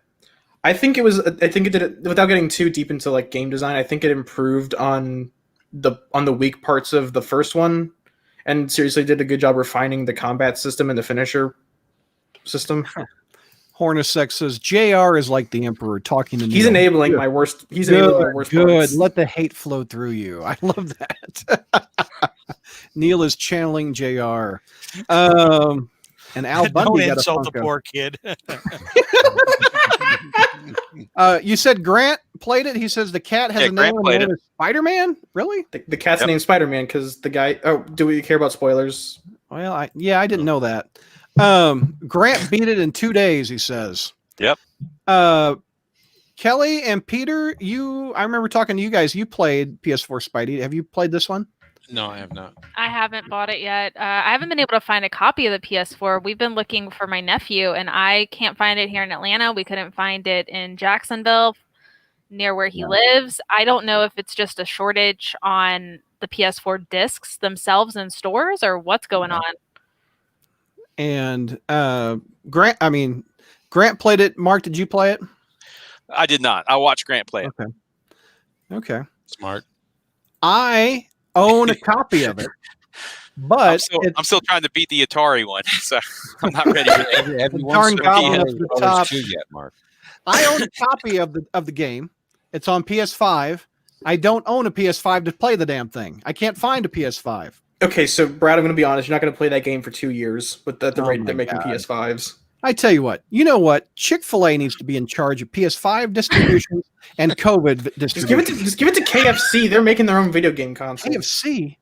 Yeah, they're making their own video game console. Making video games? Yeah, they're making a video. Here, okay, Brad, I'm going to pitch you this. Imagine a KFC made video game console. I just envision like the joystick is like all greasy.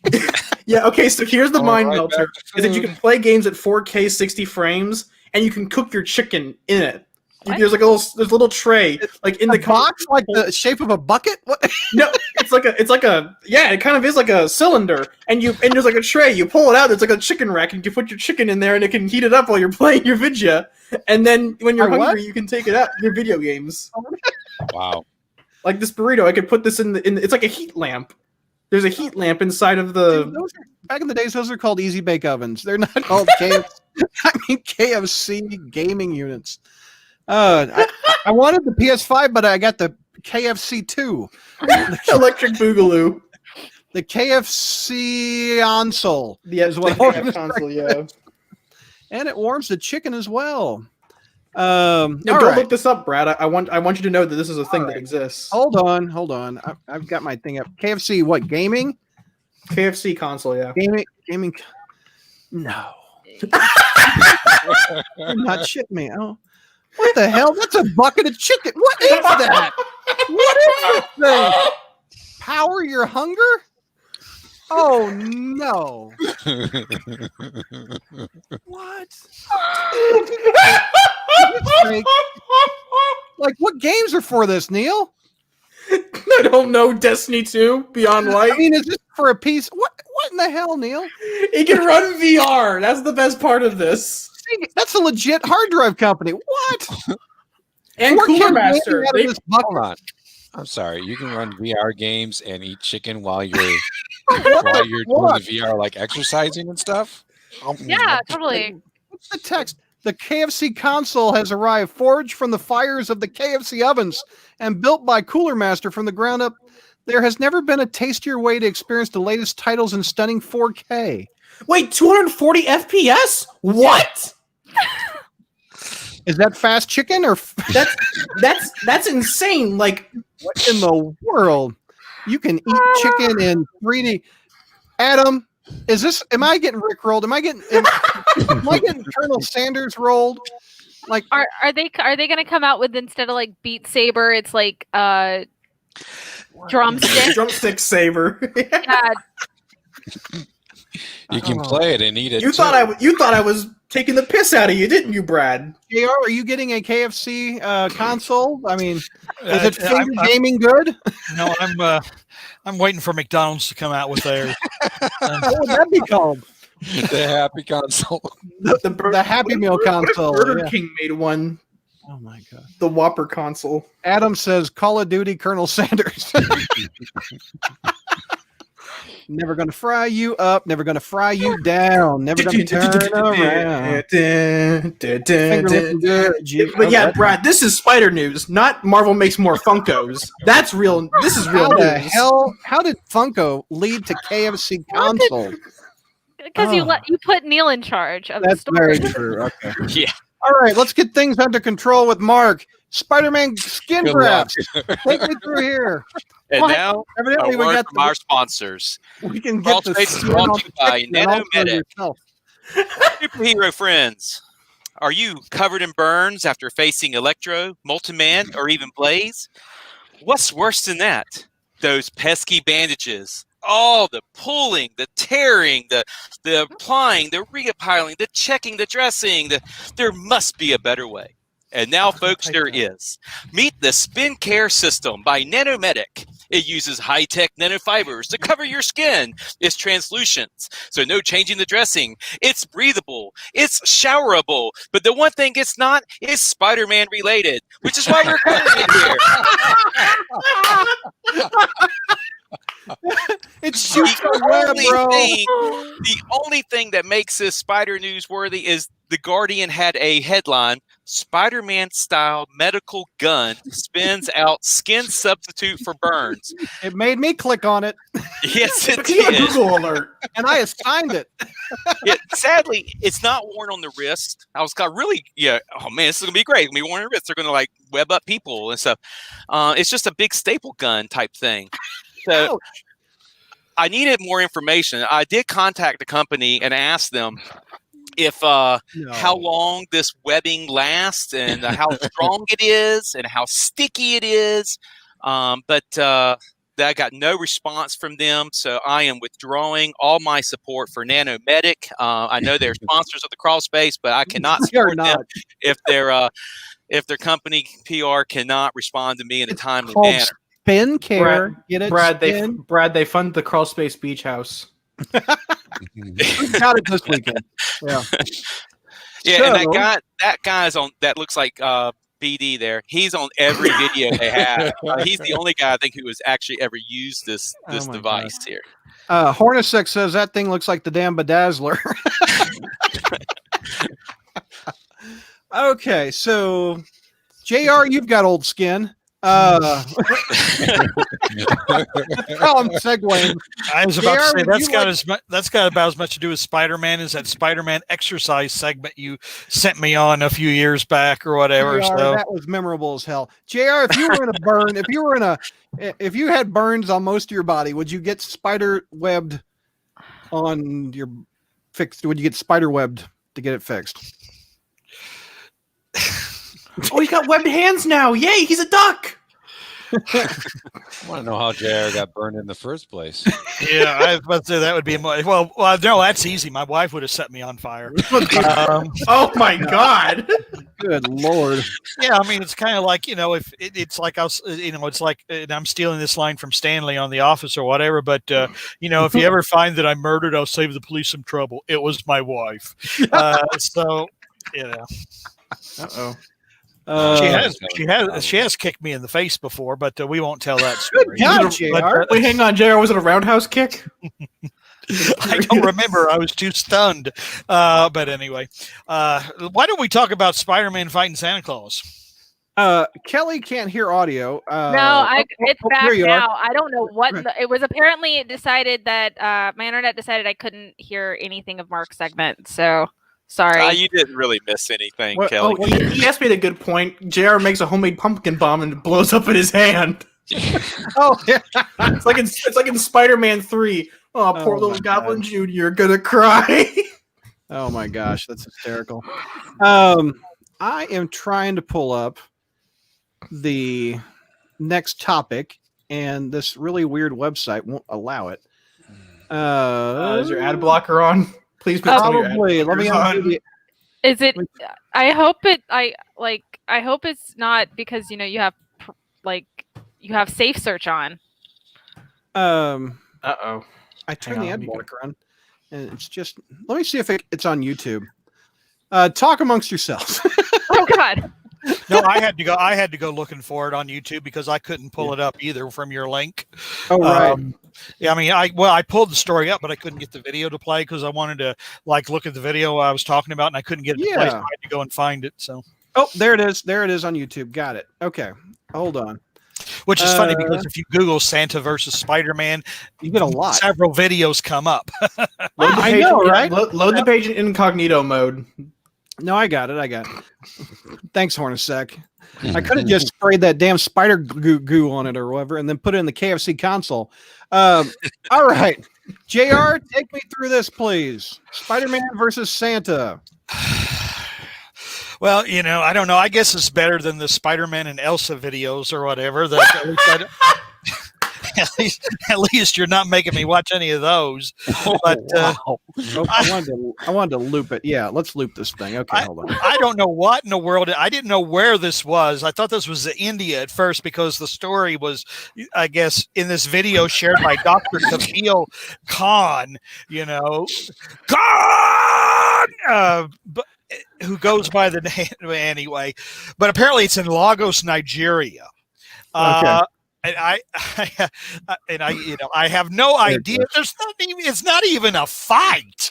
Guys, I gotta say, the first thing I thought of was this guy looks like, I don't know why he reminded me of Red Fox, but it was like, I was thinking, and Santa Claus is wearing like bear slippers or something like that. He's not even making any contact.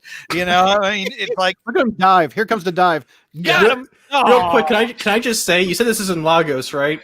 Well, that's what I don't know. That's what this one caption of the video. I gotta say, they're doing a really good job filming Civil War right now. Yeah, I actually thought that it was set. Could have sworn this was on set, guys. I think this needs to be covered on the Friday Night Fights. Thank you, Binkman. I wish that would fix it. It honestly, it's been good all week, and every other thing I've had to record until right, like once we hit 10 o'clock my time here. So I apologize. Hornacek wants to know, is this a sequel to Santa Claus versus the Martians? Yes. Vinkman is making it rain. Thank you, Vinkman. That's worst world star. I mean, it's like look at him just smack Spider-Man around. It's almost like that's Mephisto in that red suit. Well, look, Spider-Man uses his Spidey sense right there. Look at that. After he pulls up his pants. I mean, are they hugging? Are they kissing? Is it like, what are question. we doing? Look at the man in the guys, it's prep behind him. He just ignores He's not even touching him, you know. And everybody's walking around like, you know, this is the most normal thing in the world, you know, like idiot. I know, everyone's just like, this is Tuesday. This happens every day. Well, it's like in New York. Whenever we see like a Spider-Man street performers in Times Square, it's just like that. Spider-Man multiverse is freaking weird. Press circle to die. Yeah. Oh, is this the game from the KFC console? Yeah, guys, it's so lifelike. Spider-Man game you get when you buy a bucket of chicken. Wow. Man, guys, we're just walking around. Oh, that's nothing. You know, I saw Godzilla fighting King Kong earlier. You know, got him. Oh, I love the length of that Superman's toboggan there. Look at that. Yeah. I love the progesterone just walking by like it's a normal Tuesday. yeah, the guy in the leopard suit is just like, man, not again. You guys. Like I said, you get desensitized to this kind of stuff when you see it happen every day. So, oh my gosh. All right, let me remove Spider-Man. The KFC exclusive. That Spider-Man game is KFC exclusive. Oh man. Spider-Man v Santa: Dawn of Chicken. Where, I didn't expect to talk about Santa. Brad, you got to put up Grant's comment on that one. Where is it? Yeah. First, Chi-Town drives around dressed like Spidey and flashes people. Now he's fighting Santa. Chi-Town needs to get it together. Chi-Town, are you well? Do we just send you to the home? Well, Grant, for that comment, comment, you didn't give me everything I wanted. Wait a minute. I need more context on flashing people. What Grant, you just made your father. No, we're not doing this again. Oh my god! Wait, did this happen like on a Patreon Spider Satellites and I missed it or something like that? No, oh my god! You know, I mean, if this was a news item, why didn't I get to do it? You know, Spider-Man. You know, I mean, Chi-Town Flash, Spider-Man Flasher. You know, and then it turns out, you know, famous Spider-Man letter writer Peter Chi-Town Norbert was arrested the other day. You know, so. Spider-Man letter writer was caught fighting Santa in Nigeria. Honestly, I've been trying to get your letter printer multiple times and amazing. Your friends just go right at you. This is the part of the show that I like. Yes, because that's exactly what we're doing. Always say it's not Spider News, but this is my favorite part of the show. So, as if we could top that video, Peter, you've got this one. I love where it's frozen. Okay, what the hell? This is our very own Dark Mark. How do I play it? Because he loves Homecoming. So, Brad, if you could just play that. Look at that. I mean, he had to get more exposure. Jack Black. I mean, he wants to be like me in a costume, but Mark, you just can't do it sometimes. Oh, that's Mark. that's our very own Dark Mark. Oh, Mark, coming at you. Mark, you got some good moves there on the trampoline. Thank you, appreciate that. Knock the devil in. Oh God, I didn't mean when that particular part came up. It's Jack Black. Gosh. I shouldn't have said knock let the devil in when it focused on his ass, and I'm sorry for that. Gross. So our wonderful friend, actor, comedian, rock star, Spider-Man cosplayer now apparently, Jack Black, has now appeared in a Spider-Man comic. But this isn't the first time he's done it. No, kids. Back in MTV Movie Awards back in 2002, he dressed up as Spider-Man along with Sarah Michelle Gellar during the MTV. Wow. Yeah, so that's crazy. This is. I mean, Brad said, "What news topics do you want?" And you asked for weird. The serious one, or I can give you the weird one. I said, I can do either. And Brad just said, "Okay, I'll just give you both." What's he dancing to? Cardi B and Megan Thee Stallion. Here, hold on. Wait, is that a gender reveal? Beat it off the frame, beat it off the frame. Some gotta change, but tomorrow. Now let's do some gaming. Why you acting bad like I ain't already smashed? Trying to the room, no rules. That's a dub time. Beat it out the frame, beat it out the frame. Yeah, beat it out the frame, beat it out the frame. Can I just say, every time I see Jack Black's ass shaking in front of me, I bet if he dies. Oh, Vinkman says, JR, you did do a Spider-Man Flash news story. You reenacted it with Toby Maguire action figures. No. Even Andre's like, please stop. Andre, yeah, I stopped it, Andre. I was about to say, I can't make fun of fat guys in Spider-Man costumes because I got this one right here. So let me see it. Oh, this was, I don't know the light, but that was about, that was about 20 odd years ago. I remember that. That'll be me one day. What can I follow Jack Black's ass with? Okay. Kelly, I got. Sorry, Cal. All right. Can't hear again. Oh, you can't hear me? Okay. It's a good thing she couldn't hear that. Well, I didn't mean like. Well, that did sound bad. I meant like Kelly, you're up next. It sounds like a you problem, Brad. Here. Oh, hi. Let me add her again. How about now, Kelly? Can you hear us? Pass the eye wash, please. Oh, there she goes. She's gonna. She said she's gonna leave and come back. Okay. Let's see. So Brad, I do want to point out the reason Spider News is the best is because we just devolve into absolute nonsense. Hey, she's back. I know. Back. I don't know. I swear, like it's. Kelly, that is a blessing in disguise. You did not want to hear what. Do not go back and listen to this podcast to hear what Brad said. My segue was. How do I follow? Don't say it. We just told you. We just said not to say it. And I accidentally said, "Now, Kelly, here's your." And it sounded like you are following up his ass, which I didn't mean it. Wow. We literally told you not to say it. Thank God, Kelly, you didn't hear it. Brad's like, here's what I said. Yeah. Okay, no, we are following it up with a Spider-Man dating app. It is actually very wholesome. We are ending on a wholesome note. Yeah. Let's make it bad. On the very wholesome talk show, Drew by Drew Barrymore, she was talking to comedian Nikki Glasser, and they were talking actually more about her being kind of comparing herself and going on dating apps and comparing herself to other girls and feeling like she's not worthy.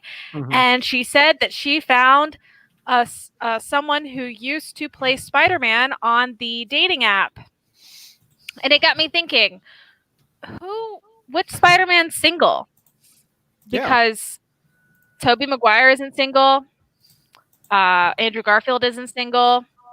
There's Tom Holland, but I feel like I don't feel like that was who talking about. Yeah. Daniel Green. Who? Maybe it's not Neil Patrick Harris. So maybe Drake Bell. He used to play Spider-Man, so that could be a voice actor, couldn't it? What about Josh Keaton? No, he's married. No, is he? Okay. That doesn't always stop these guys going on dates. There's JR's Tinder profile. Let's pull that up, okay?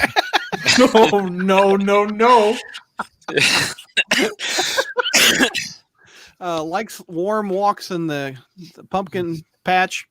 Kelly, did I lose you again? I think she's dead. Yeah, I did. So who do you? Oh, Kelly, you back? I'm back. Okay. I don't know what. I swear, and it's like right as I started talking too. Like I said, I figure maybe it's Jake Johnson, but I feel like if we're gonna look around in LA to see who's kind of sleazy and be hanging around Bumble apps, my money's on Drake Bell. Yeah. Hornacek says, isn't Drake Bell homeless and still living at Disney World? That was a topic we had. Ooh, I don't know. Wasn't he in an episode of what was the show Josh Peck was in? I don't know. Drake and Josh. No, not that one. Oh, it's this show that looked like John Stamos and and Josh Peck is his son, I think. Oh yeah, I remember that one. Yeah, it was like, hey guys, look, it's Drake and Josh on a different show. Wow. The name that came to mind instantly was Toby Maguire for me. I know he has a girlfriend, but Nikki didn't in the interview didn't say a time frame. So he was divorced within the last 5 years or something. So maybe after the divorce, he was like, let's try this new thing called whatever that. I don't think any actor would need to be on a dating app. I would think celebrity dating app. Celebrities date each other. It's like incestuous. Y'all are forgetting the most, How'd you the most say it like famous that? Spider-Man of all. You what, Mark? You're forgetting the most famous Spider-Man of all, Danny Who? Segrin. From the Electric Company? Yes. Well, that would be a bad date because he'd never talk. I mean, or maybe it wouldn't be. I don't know. Yeah, my thought balloon. What am I thinking? Yeah, that'd be bad. Actually, he'd be pointing down here. He's Oh, stop that! Stop that! Stop that! Someone would say Don't that's point hot. at your bucket of chicken. All right. Is this gonna? Am I just gonna be like the guy who introduced Brad to KF console now? Oh, dude, that's Yes. my role now. I tell you Yeah. what, I'm deep fried in it. Kelly, you think it's Drake? Oh, okay. Bye. Brad did that again. I did not. Hornacek says Paul Souls. I don't think Paul Souls is that big of a swinger. So Kelly, your guess is Drake Bell. Is that who you think? Yep. It is? I think it was Drake Bell. Mine's Toby Maguire. JR, who's dating Nikki Glazer on a dating app that played Spider-Man? Never thought I'd pitch that. It never occurred to me to even give that a remote thought. But then again, that pretty well, for most of these so-called news items, that's. And we lost JR. Oh, wait, I did that. Okay, hold on. Hey, I'm on top again. Oh, Hey. you're moving on up. I'm back on top, baby. Hey, you can All right. delete me, but my influence lives on. Neil was bashing your spider news, so he'll carry on. I can take his ass out too. You Star Trek fans down there. All right, here I'll move Kelly up. Maybe that. Can you still Okay. hear us, I Kelly? like being by Mark. I mean, I No, you cannot don't. hear anybody, Just to but annoy him. maybe. There we go. All the ASM reviewers down to the bottom now. That's what we deserve. All right, I've got one piece of spider news. Oh wait, we never got to say Mark's pick. Yeah, Yeah. Mark, who's Spider-Man on a dating app? What actor? Danny Segrin. Oh yeah, that's right. Shy that was Town, who me. you like?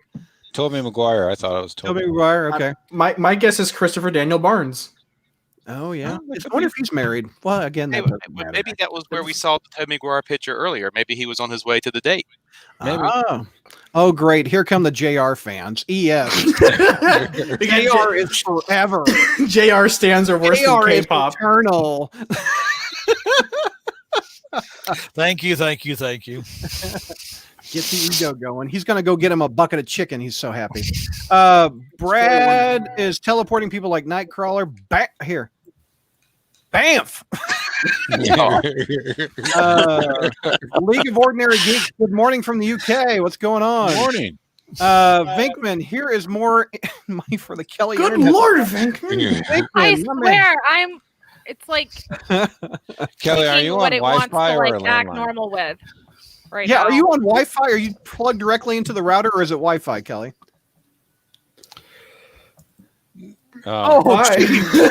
I didn't Just do that. asking. I did Wow. not do that. The Kelly Internet Fund, please give generously. I will buy her. I will buy her. Are you plugged in, or are you Wi-Fi'd? I'm on Wi-Fi, Okay. All right, I'm going and to I make bet it you it just went down. Kelly, we'll make you like Yeah, a once 60-foot. Chi-Town got me that cord, I've had no problems. No doubt. Yeah. How far away is your router? Wait a minute, how did Chi-Town get above me? That's right. Get used Here's to a story. Yeah. Lovely man. Kelly, how far away is your router? Could you string an Ethernet cord to it? Oh. Kelly. I think Kelly's stalled again. Oh, here come more JR calls. The calls of JR. The JR coalition reporting in. Can we get a crawl space tote bag if we donate to the Kelly Internet Fund? It's like We don't have any donating to PBS. You get a fridge magnet. You get a bucket of chicken mailed to your house. You don't want to eat it though. I'll make her landline cable. They are See his ass. wear goblin cable. Okay. There you go. Oh, wait a minute. Wow, we got two Oh, of you. it's the Clone Saga. Oh my god! Wow. I've never seen this before. It's Kelly. Kelly Lyman. Wow. And All right. Kelly Lyman. Really? Oh, here, let's look at. Yeah. Look at There we go. she, Well, she died. That was And B. Turn to Davis, flower. Kelly. Kelly, how far unfortunately- is it from your Is this router Kelly to too? your laptop? It's upstairs and it's in the kitchen, and there's no way in hell that I can go up there to get this done. Like I know I need to be hardwired, but there's no way. Okay, here's what we're gonna do. Pete, Mark, we're gonna get together. We're gonna get like 500 feet worth of Ethernet cable, and we're gonna snake it all the way down to Kelly's room. Are you gonna? I guess you can. You drill? Is it upstairs? Can you drill a hole by any chance? Yeah, can you drill a hole and get an Ethernet cable through the hole? She can't hear us. Oh, I've lost everything again. Like Kelly turned the flower on. When there was a clone of me, it was working perfectly. Kelly Riley. Yeah. You get a KFC bumper sticker if you donate to the internet fund. Are we PBS or NPR sponsored? I'm almost a baby.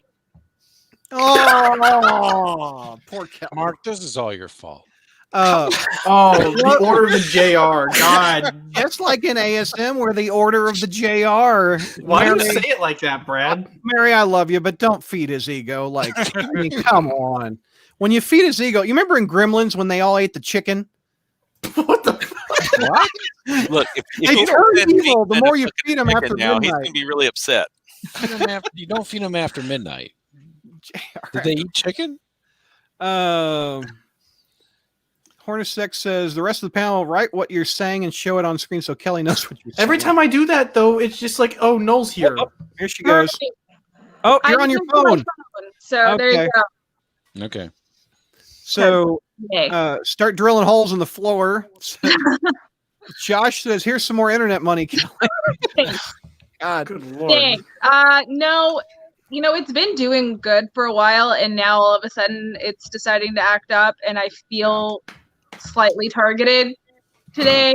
So we'll see. I'm gonna try and reset the router. That sucks. No, how long of a feed do you mean? I mean, you can just pull those two doors and stuff like that. It's only temporary, right?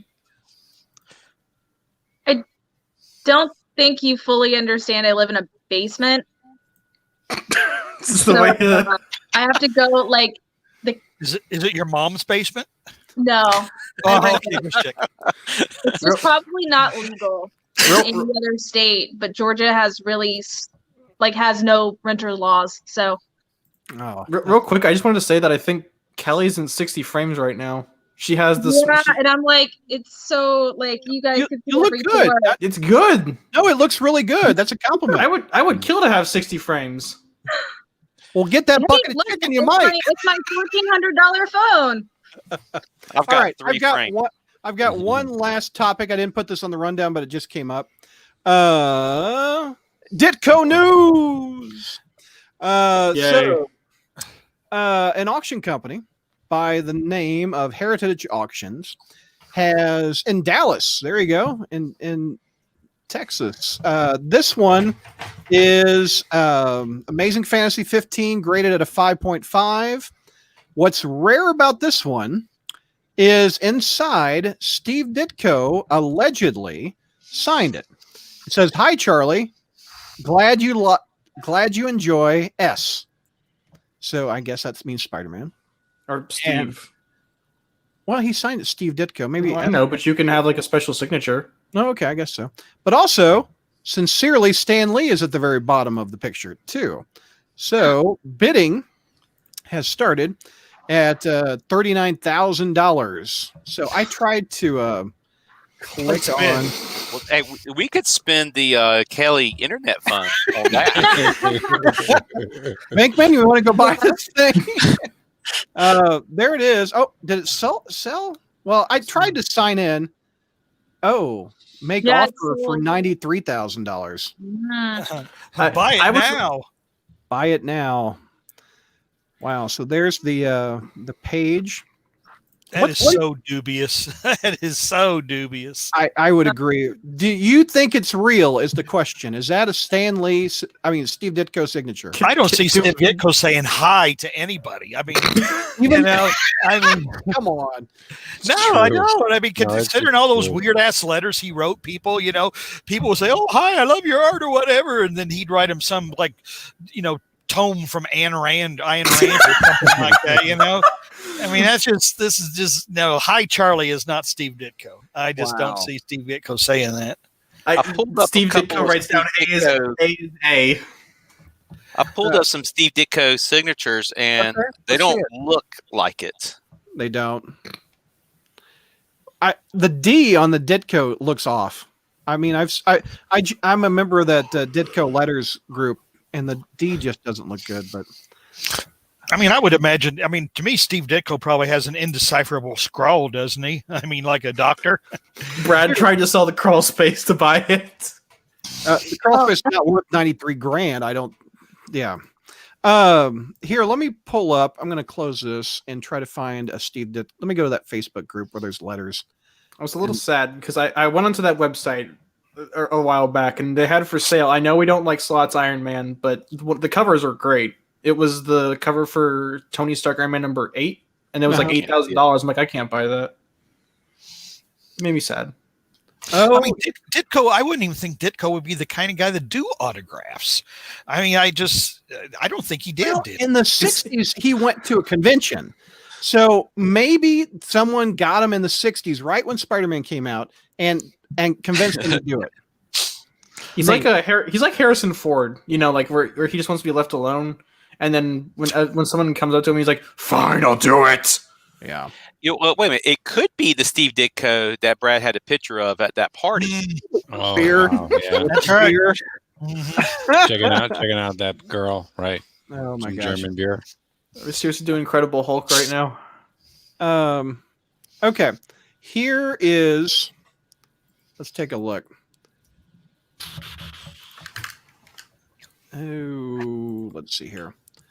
Here is the Ditko letters. There's a real Steve Ditko signature. So the D looks different, I think. And let me go back to this D. I feel like we're on an episode of Pawn Stars, by the way. Let me call in an expert and see if we can. The best I can do is $20. $20 on the damn thing. Yeah, there's the D on that. Here, I'll go forward again. This isn't. But he said it's Steve Ditko, so it must be true. Well, I mean, what would an auction? Wouldn't an auction have to? Hornacek, I'm not going to email Tom DeFalco at 3 a.m. like I did that on the beer. Let's do it. Dude wrote back though. I love Tom wrote me back. Hang on, right here on the air. We need to make a clickbait video. I called Tom DeFalco at 3 a.m. He answered. I will not be a part of this. It's like those people who call Thanos and the Boss Baby. We called Tom DeFalco at 3 a.m. Is there a coffee ring on this comic like there was on the letter from Steve Ditko Brad once showed on the podcast? DeFalco, Brad, lose my email address. No. You really think someone would do? I'm trying to do the rabbit from Arthur. You really think someone would do that? Just go on the internet and tell lies? Well, you would think an auction house wouldn't sell it if it was fake. Or the thing is that if they believe it's genuine, but it's not, just because they're probably limited on what they know about comics. Yeah. It's entirely possible. I mean, I've seen that. Heck, I've seen that like at legitimate comic book shops just because they feel like that particular issue has to cost that much. Like I have my first appearance of Harry and Gwen. I had to argue with them for 2 straight weeks to get them to knock it down to about $40. The last 2 pages are completely like, if I try to pull it out, it's gonna fall apart. Yeah. And they were still trying to sell it for about $80. And Mary says that I'm Rick from Pawn Stars. Accurate. So who's that Chumley then? Who's Chumley? That'd be me. And I'm not even going to ask who the old man's going to be. So. No, you're the old man. Neil, you're the son, I guess. Jenny. Kelly, is there? You're the book expert that comes in. Kelly, you're I'm the book expert. As if one Ditko story was. Wait, what's the grade on that? Another? I have another Steve Ditko story. On our YouTube channel, a man went made a comment and on the Ditko remembrance video we made back when he died in 2018. He said, I actually went to Steve Ditko's house, and he also has home movies of Steve Ditko. What? That he This posted is terrifying. from his what's the relation of Mark Ditko? I've got him as a friend on Facebook. But this is Steve Ditko in a home movie. It's really shaky, but here you go. There he is right there. He's not holding a beer. There he is right there. Feels intrusive. Is that like a... I'm going to be honest. He's standing so still. I thought it was a cardboard standee. Yeah. There he is right there. That's the exact same look as that guy you found earlier, Brad. You did find the real guy. So, what is your opinion of? I don't know if I want to phrase that question. What's the name of the guy from Curb Your Enthusiasm? That's what he reminds me Larry of. David. Yeah, he reminds me of Larry David. I'm going to be honest. Yeah. What do you? Oh, what a surprise! Brad is about to present a news item that he hasn't completely thought through.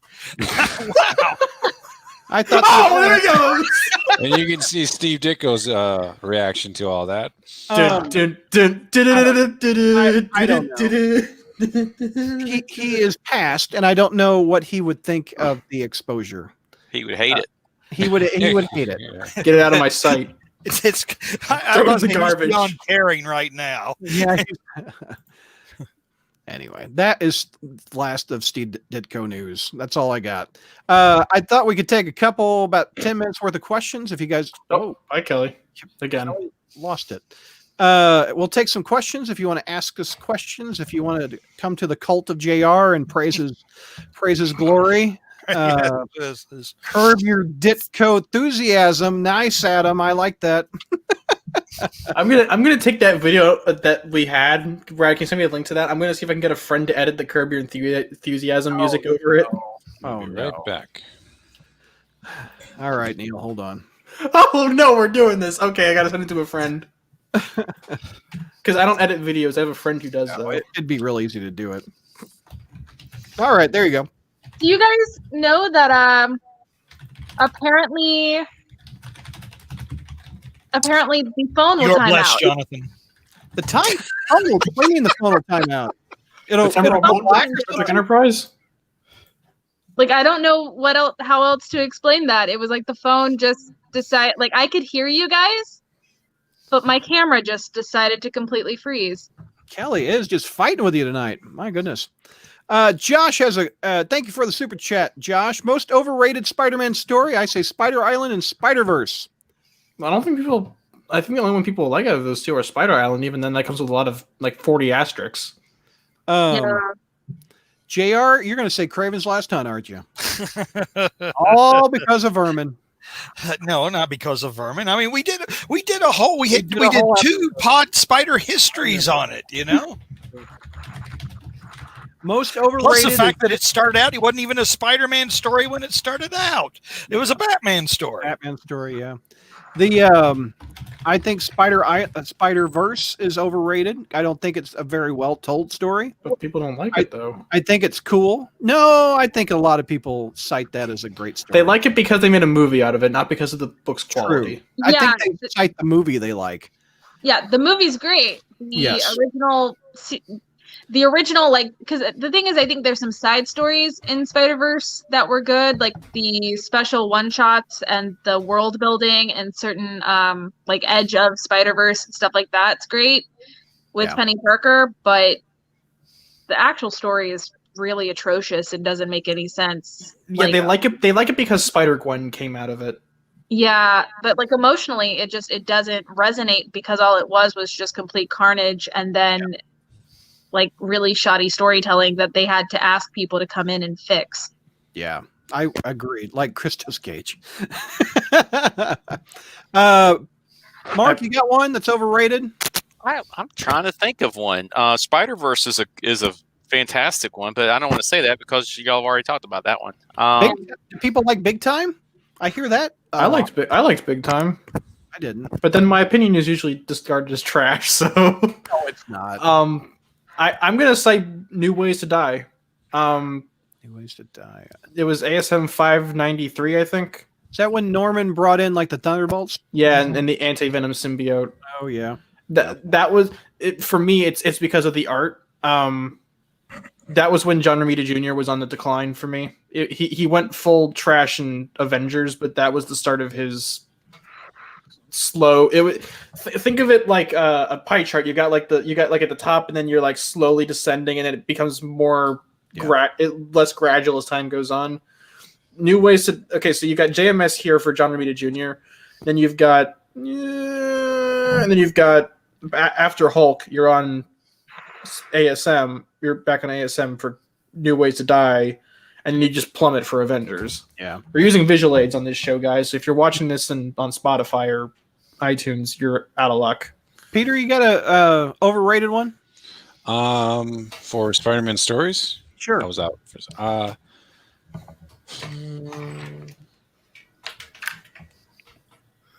Yeah, I'm with Mark on this one, Spider-Verse.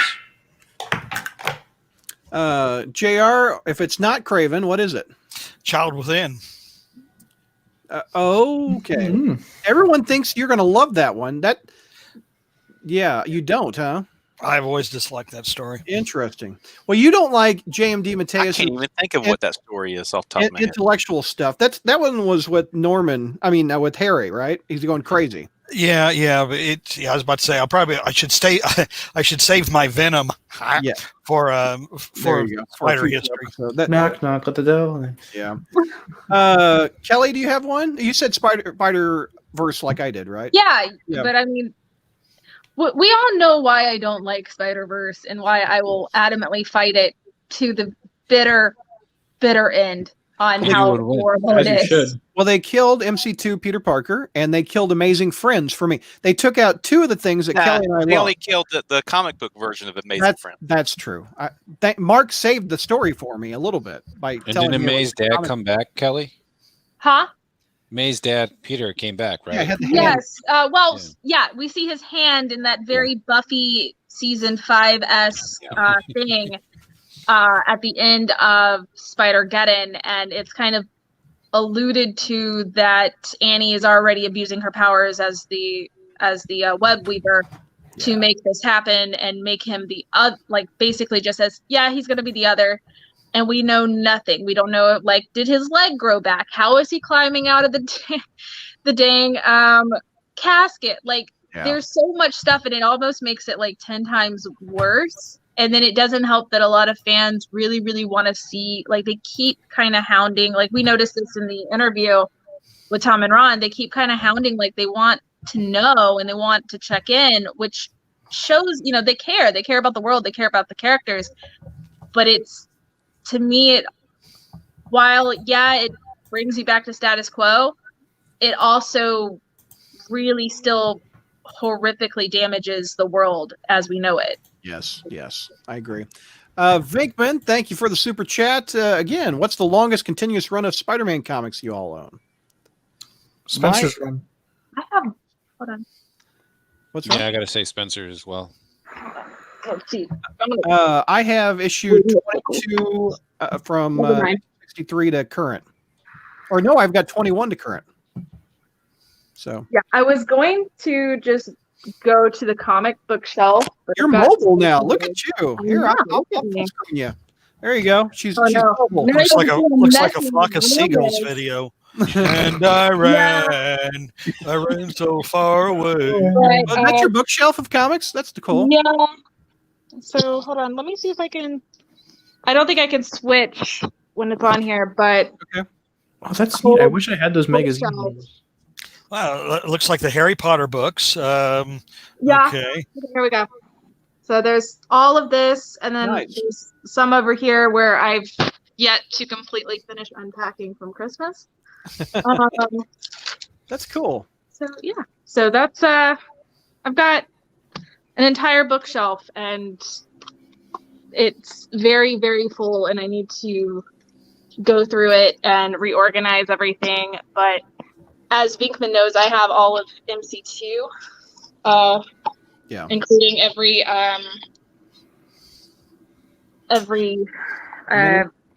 variant cover. Not that there was a whole lot of them, but wow, I do. It was. You get things like the Buzz miniseries. Yeah. Dark Devil and. Yeah, so it's funny. I'll find the Buzz every comic book shop I go to. Yeah. It's always in the dollar bin. It's always somewhere there. I feel bad that it's always in the dollar bin, but it is better than the quarter bin. Yeah, that's true. But it is always there. All 3 issues are always there. Yeah. Mark, what's your longest run? I have the entirety of the Amazing Spider-Man run with my Marvel Unlimited subscription. So, What about printed copies? We all got that. What about printed? How far back do you go, Mark? I started picking up current comics back right before the wed. But there's some gaps there. 1987. There's gaps. I gave up late 90s, and then I gave up again mid 2000s, and then I gave up again right before Amazing Grace, and then somebody wrote me into buying them again.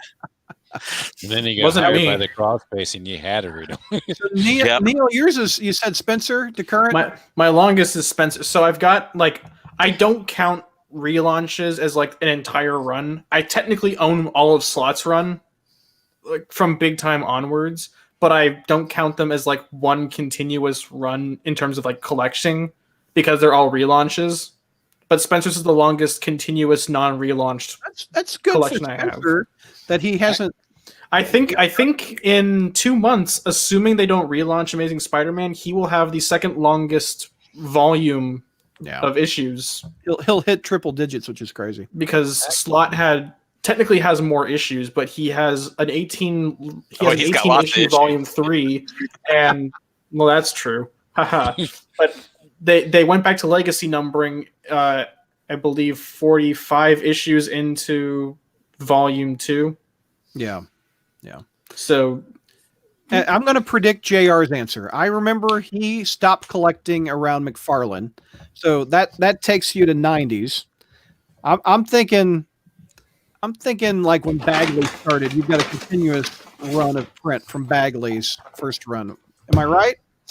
Well, I've got to continue. I mean, I stopped several times, but I went back and filled in my collection. So right now I have a continuous run from 134 to the third issue.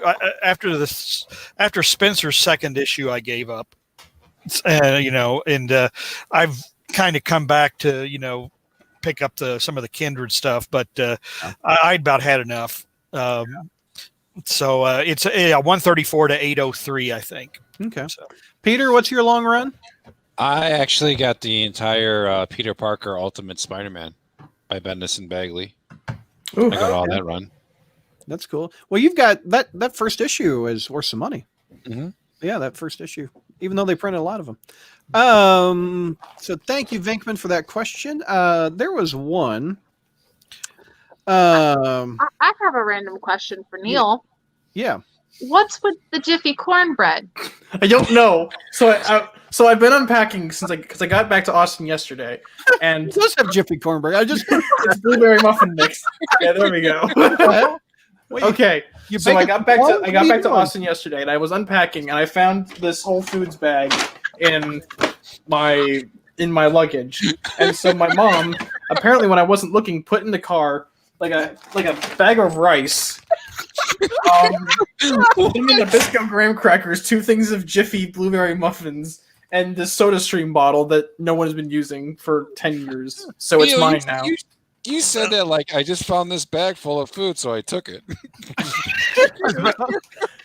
So that water looks like water from Flint, Michigan. Hang on, real quick, JR. Pete, I want to translate a message to you. Okay, I want to make sure you're listening. Look at me.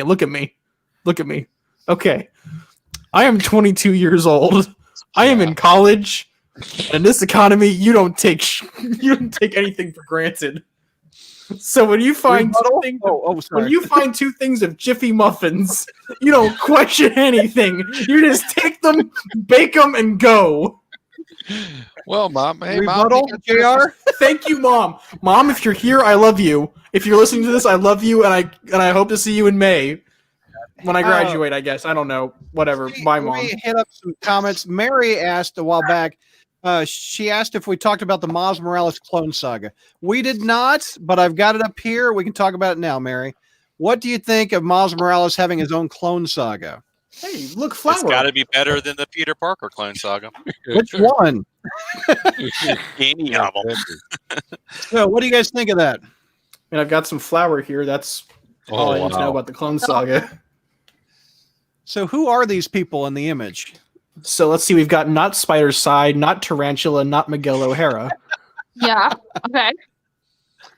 I mean, all it reminds me of is if clones are becoming fashionable, I should probably finish that April cosplay. Oh. I do think one of the problems that I've had with Miles for a while, and this is actually a serious criticism I'm having, it's not a meme, is that Miles has struggled to differentiate himself from Peter in terms of like, unique storylines and, really big iconic ones. And this feels like we're just going back in the same circular loop of Miles taking Peter's stories and just putting a Miles Morales twist on it. Yep. Basically. Yeah. I agree. And here I'm going to go through some comments. Grant says, I love Carnage, but Red Goblin story sucked. I liked it until Flash died. Kelly is salty about the Spider-Verse. Yes, we all are. When am I not? Josh wants to know, Kelly, do you wish Mayday Parker was canon? And as if there aren't enough Spider people. Exactly. Yeah, I have a complicated thought process on that. Like, it would be cool, but at the same time, I kind of accept what we have, and I'm okay with 982 being 982 and having that little world. Because just think about, like, if they had kept Baby May, what kind of, like, horrific thing would they have put a small child through in the comics? Yeah. Mm-hmm. I mean, look at what happens to Normie every few years. Yeah. So, real quick, between what we consider our main universe and the Ultimate Universe, we're on our 5th Clone Saga now. Yep. Yeah. Because you've got the ASM 149? That was the first one with Conway. 147 and 149, yeah. So you've got that first one, and you've got the one that everyone calls the Clone Saga, and then you've got Ultimate Clone Saga.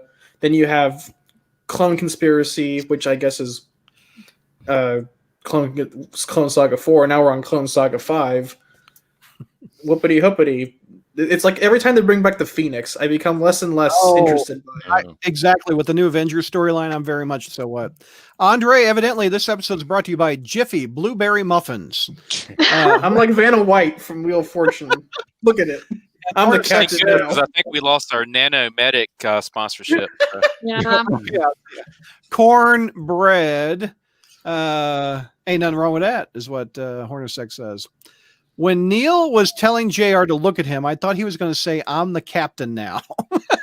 Actually, that was Peter he was telling to look at him. Oh, yeah. Do I look like JR now? Okay. Well, since I shaved my head a little bit, I guess. But, I wasn't going to say it. I was handsome as I am. I'm living off Food Lion brand mac and cheese and ramen. I feel the college struggle, Neil. Grant, aren't you going to drop off some Jiffy Blueberry Muffins to your boy at college like Neil's mom did? No, wait a minute. If Grant is living off Food Lion brand mac and cheese and ramen, what the heck is his father doing? Isn't his father supporting that kid? He said, what kind of father? Yeah, are you like an Osborne? Is this what you are? You know, I mean, he's got like JR would know. He is the Osborne expert. Food Line brand builds character. I remember being a freshman in college and like literally looking for quarters in the laundry room so I could have enough quarters to buy tacos just because I didn't want anything from the cafeteria. That's college life. You have to learn.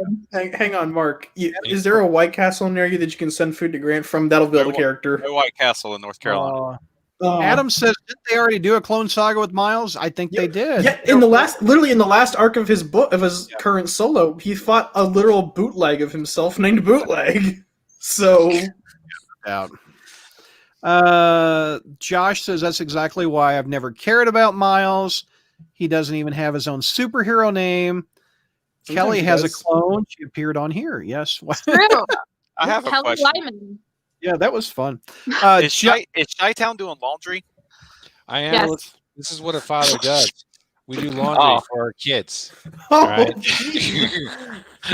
this show is like professional wrestling where we just dunk on each other and it's all like staged and we I don't wouldn't mean have it, any but it other looks like it hurts. Josh Brad, is put Chi-Town under me again so I can do a little elbow drop. okay. Yeah, move me over so they can fight. There you go. Fight, boys. Oh, I just did a elbow slam on JR. Take it. It's a headbutt. I'm so old I don't feel it. Okay. Yeah, drop some Jiffy on Why JR. must we always choose violence? Josh is It's the demanding best. answers, JR. Why don't you like Tombstone? Well, I don't dislike Tombstone, but I kind of love explained it a little bit earlier. Is that when Tombstone first came on, it was like he had this weird obsession with Robbie Robertson that I never understood. That kind of tainted the character for me. It's kind of hard to see him as this super bad, when he has this. I don't even know how to explain it, but it was just too weird. It was It was some, and it was something during Awkward. Conway's web, and that wasn't Conway's strongest writing either. So, Tom, what is the chicken paprikash? What is that, Kelly? How was the chicken paprikash? It's a Hungarian dish that Vision made Wanda in Civil War, I think. Okay. Right? Is it Civil War or is it It was Civil War, I yeah. can't remember. I think it's Civil War. So I decided to make it for WandaVision the other night just because it's not like I can go out and party or watch it on the big screen with friends. So I made it. I have no clue if I made it correctly because I've never had it before. What is it like Kelly and I- with paprika? Yeah, with paprika. It's like it's a sauce. So it's like a chicken broth, paprika. I put a whole bunch of other spices in it. And tomatoes, and then it's got sour cream in it. But mine was by the way, what's your sour cream. What's your grade for WandaVision? You've seen both episodes. I've seen one. Yeah, Kelly and I watched together. We watched like the minute it came grade? live. What do you guys think of it? I love it. I'd give it an A. I hesitate to give it an A plus, just because I want to see how the stuff that they set up now pays off later. And I just want to. Does episode 2 explain something? Because if we repeat what I just saw, I think it explains. I think if you've read anything with Scarlet Witch and Vision, there's a lot of Easter eggs and hints towards kind of what they're doing from the comics. It almost feels a lot like how Infinity War felt, where like if you knew what storyline they were going with, there's a lot of Easter eggs and payoff immediately. And that's the way I feel. I could be completely wrong though, because I've also seen people that know way more than me focusing on something else they saw or something else they feel. And I don't think this is a spoiler, but in Schindler's List, there was a little girl with a red coat. It was the only color in that movie. On the first episode, there was a little red dot on a Stark toaster, and that had to be something. Okay, well, that's a reference to something else. Okay. Yeah, you have to pay attention to. Oh, I'm sorry, Kelly. No, you're fine. We were talking about those commercial breaks and what they mean, and all I can say that's a non-spoiler is Kevin Feige did say that they do mean things, and I've taken it one way. I think Neil's taken it. I have taken Kelly's thesis and I have deviated from it somewhat. Peter and Mark and JR, have you watched WandaVision yet? Yep. Not yet. We're going to tomorrow. I watched it. Chi-Town, what's your grade on it? I give it an A. I give it an A. Kelly has been educating me on the WandaVerse and Vision because I only read Spider-Man. So it was fun. I think my theories are pretty sound right now. No, yeah, you've got something solid going there. It was fun to watch because Kelly and I watched it with another friend like the minute it dropped, and it was fun like trying to figure out what was going on in real time. It's sort of like watching a live stream because you don't have time to go on like Bleeding Cool or something and and it was also fun because it was with my friend Chris, who came on for Spider Karaoke, and he knows nothing. Oh, okay. Except the movies, and so it was. The first episode reminded me very much of the Dick Van Dyke Show. Yeah, I think that's what they said. That because even in the opening, Dick Van Dyke trips over the sofa or the chair, and Vision went through it. So I was like, that's totally a reference. First one's Dick Van Dyke. Second one's going to be Bewitched. Yeah. Bewitched. It was Bewitched. Yeah. So they actually talked to Dick Van Dyke prior to filming it, and they actually filmed the Dick Van Dyke episode in front of a live studio audience. There you go. Let me get through some of these questions. They're coming in. ES wants to know, what are you guys and gals going to do with all those comics towards the end of life? I have 183 to 400 plus comics. Ha! Just that. No, I'm just kidding. What am I going to wonder if my newborn daughter will even want them? I've said that it would be better to split them up. Like the really rare stuff, sell them separately on eBay and then sell them all as a big lot.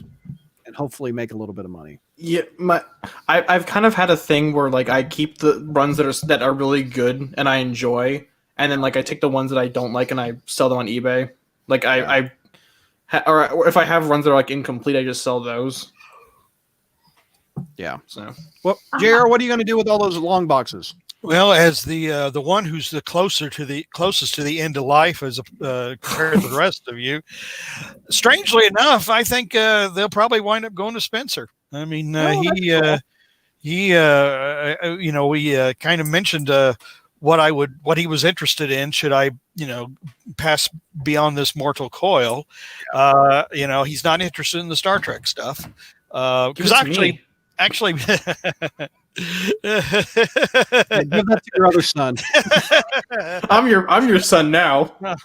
Well, who's your daddy? Sorry. But actually, I have been thinking about some of that because I have like a lot of baseball cards, from the 70s, and it's like I have no interest in baseball anymore either. And it's like, what if I die with this stuff? It's not like you think you're going to make a lot of money, but it's like, you want it to go to somebody who wants it. And that's how Mile High Comics and that's how Lone Star Comics, they buy big lots of comics. Like I've heard stories of widows bringing their husbands' comics to them. They buy them as a big lot. They probably make pennies on the dollar off these things. I mean, they're not, unless you have some really key, valuable Silver Age stuff, maybe like the first appearance of Deadpool, more modern first appearance of Wolverine, stuff like that. The other stuff, you're not going to get much for it, honestly. I mean, I've got my dad's, some of my, what has survived from my dad's stuff. He's fine. It's just when he went off to college, his mom found ways to get rid of a lot of very, very key Silver Age Batman comics. That I think that he's still hurt by a little bit, and that was one of the reasons why, like, when I was collecting Spider-Girl, that's why they're all bagged and boarded and taken care of. And even now it's like I would much rather read it digitally than grab the floppy, because he kind of taught me the importance of keeping them structurally sound. But I have a bunch of his, and it's like I don't know. I think I'm the weird one you got from Dad, like a Marvel related. What's a rare one you got from Dad? I think just some Hulks, but I think he found those later on and just gave them to us when we were little, because he was a really big Batman fan, and a lot of what got kept was like old Golden Key, so stuff like the Ark, and like the biblical ones, and the Ripley's Believe It or Not. And those are kind of what survived somehow. And then I know he's found a couple Batman stuff that he's handed us that he remembered. And, there's a bunch of different ones, because he used to go check baseball card prices. That's something I meant to ask the audience and also you guys. Back in my day, we used to have the Overstreet price guide. And we used to be able to check how much stuff's worth. And then in the 90s, I used to check it with Wizard. Where do people check out how much your comics are worth anymore? I know yearly you can get the Overstreet. Is that the default price guide now?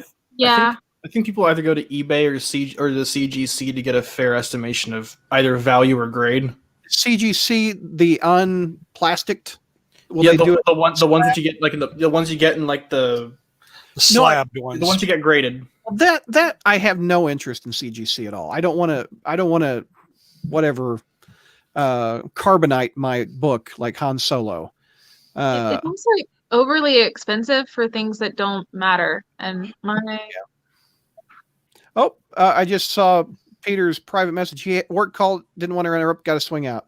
So peace out, Chi-Town. So Brad, you saw how much ASM 55 before ASM 56 came in and tanked speculator sales. Did you see how much ASM 55 was going for on the speculator market? I haven't. That's the one with the beautiful cover, right? Yeah. So that one was going for like $50.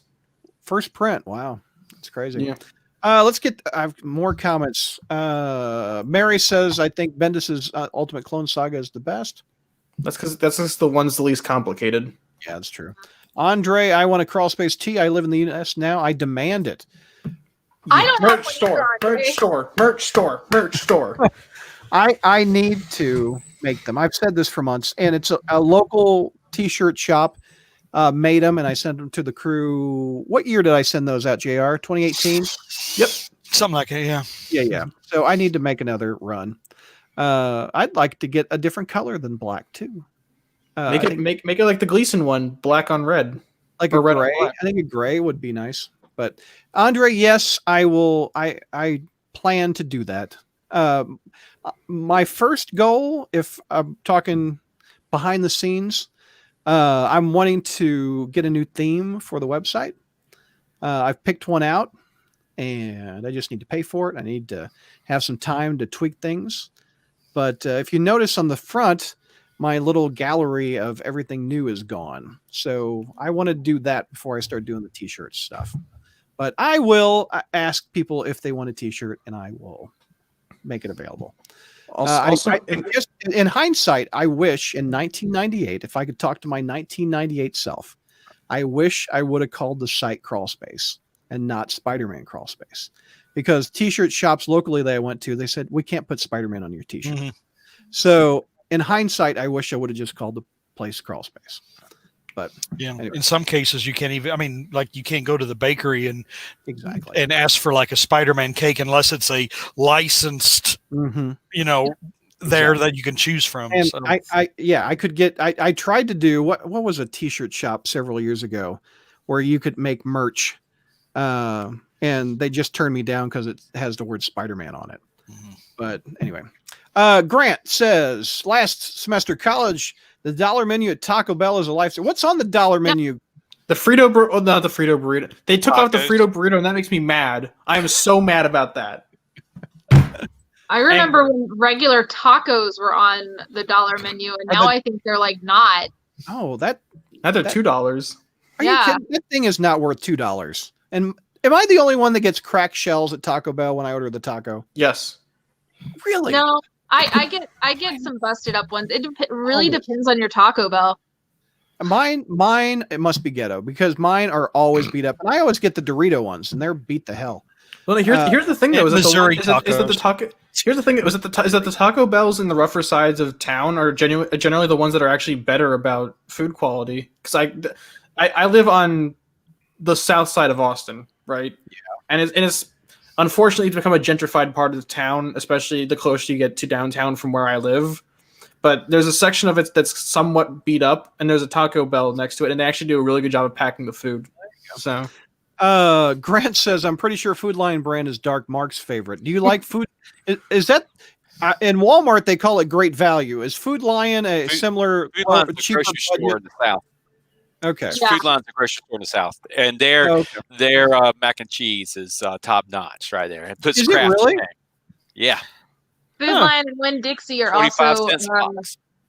Wow. Winn-Dixie and Winn-Dixie are also like that. Winn-Dixie is in the South, South, South, because they got rid of all the Food Lions and changed them to Winn-Dixie.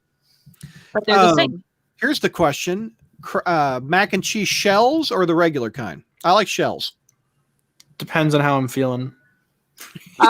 Whatever is regular, gluten-free. little tiny, little noodle type things. Little noodles. I don't like those. JR, what do you sip through a straw? Well, considering that I probably don't have my teeth, probably just about everything now.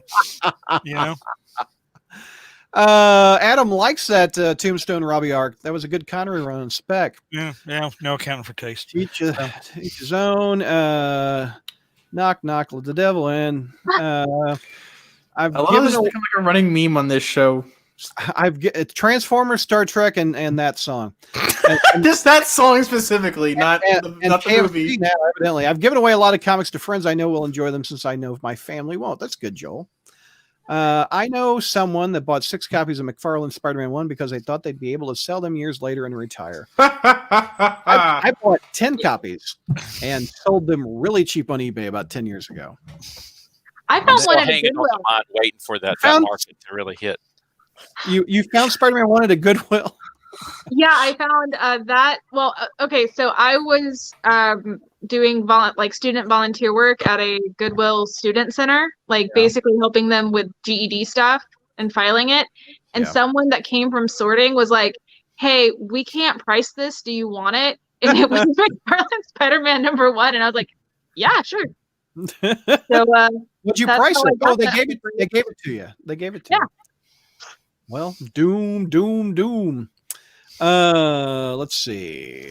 When when Grant said that he was used to it, I'm assuming that he meant he was used to his father's cheap ways and unwillingness to feed him, because he said, "I'm in my last year of college and I'm used to it." In the Alfred family, you have to hunt for your meal. You have to go to the grocery store yourself. Look, Grant's father's a teacher and his mother's a teacher in North Carolina. We barely feed ourselves here. Okay, actually, this is unironically true. My mom is a teacher in Texas, and she would just sit there. Oh, so, why did you have him have a Texas salary? Wow, that'd be nice. I mean, if you can't feed him, why did you have him? Texas salary's trash, Mark. Hankman is converting his collection from single issues to trades, and I'm keeping the Spider-Man books, but everything else is fair game. I just sold off virtually all my pre-crisis Superman and Batman books. Venkman, I hope you're using in-stock trades to catch up. By the way, Neil, you triggered Jonathan. He's upset about those Frito burritos being gone. Yeah, they were great. They were and good. cheap. Unironically, they were actually really good for their value. F in the chats for the Frito burrito. Do they have O fries? What's an O fry? Remember what you called the order? We're now calling. The order fries. O fries. I forgot that my own nickname for him. That's funny. Jay, have you gotten him the memory game yet for Christmas? Have you sent that to him yet? Have I what? I was wondering if JR sent you the memory game. Yeah, he got you for Christmas yet. ES says, "Thanks, Kelly. I hope she will talk about the stuff I leave for her with the same reverence someday." That's cool. So Brad, and have you guys and Kelly read the Spider-Man book from the month and year each of you were born, and what are your thoughts on it, each of you? Hang on, let me figure out what month. Way to leave JR out of that question. Yeah. Just about, pretty close. Okay, so should I just put in September 1990, or should I go back 2 months and do the July one? Amazing Spider-Man February 1975 is when I was born. So this is the issue that was when I was born. So Amazing 141 came out. Oh, that's when he fought Mysterio, right? That's all illusions. If I remember. Danny Burkhart and Mysterio, yes. Oh, okay, yeah. So okay. You're all typing. Kelly, what are you? Amazing Spider-Man. What month, Kelly? September 1990. I'm mad about it because it has my least favorite villain. Okay, there. Oh, Doc Ock. That's yours. You were shipping twice in the summer with that storyline. I remember that one. Yeah. I had a bunch of books come out the month I was born. Let's see. Give me your month. I was October 1998. I was October 1998. I had Amazing number 440. October 1998. I'm just Sensational number 32. Spec number 262, Spider-Girl number 0, Spider-Girl number 1, Spider-Man number 96, and the manga numbers 21 and numbers 20 and 21.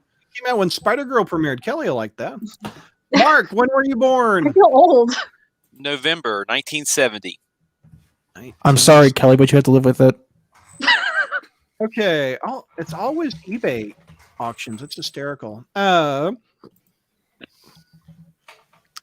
What is that? Is this George Stacy died? Yeah.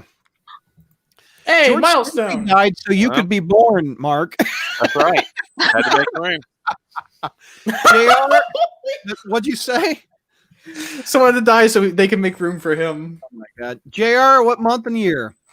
I'm just going to give you the year 1963. I'm not going to give you the month. Oh, well, that's probably ASM 1. My God, it is. When JR was born, Spider-Man was too. So I put in the private chat for Dark Mark, corpses shift and offer room, a fate you must abide. Oh, okay. There's O-Fries. Where was I? Kelly. No, we've read that one. Grant Alfred has somehow become Oliver from Charles Dickens, getting barely any food and pleading for more. Lisa. So after we meet the target for the Kelly Internet Fund, then we're going to have the Feed Grant Alfred Fund. Yeah. Hey, Crawl Spacers, it's for the kids, all right? Yeah. For the kids, $500. I did go ahead and grab a Wi-Fi booster off Amazon. It should be here tomorrow. So maybe there you go. tomorrow night. Satellites. Yes, War tomorrow Channel. night, if you want to watch, we're going to do Spider Satellites. How many books? 18, if I remember correctly? I believe so. Yeah. I just have Spider-Woman. I get to talk about Jessica Oh, and Jones Valkyries. being crazy. Oh, yeah. She did you see the image of her new suit? It's her old suit, but what did they change? I don't see a change. I don't know. I don't care. They just jumped. They basically just said she was coming back to her classic suit in April. Yeah. Let's see. Real quick, because we need to wrap this up. We've been going 2 hours and a half. Great Larson cover when you were born. If the Clone Saga is so hated, why does Marvel keep bringing it back? Because it made him a boatload of money. Yeah, people love hate reading.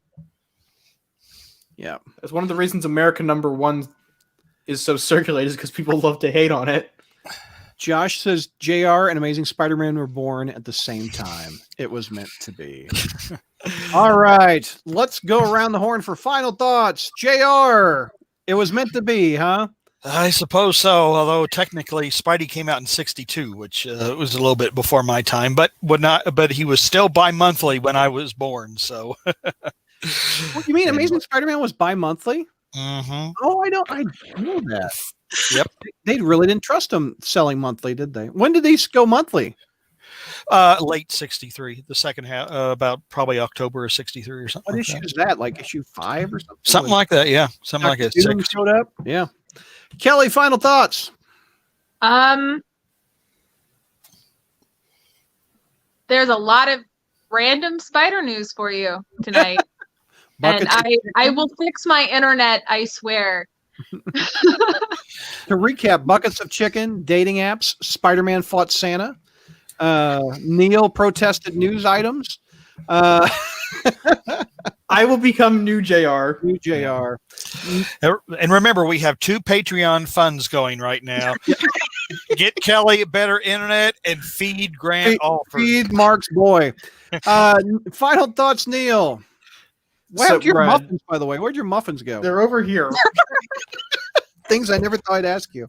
Okay, so here's my final thoughts, Brad. Okay.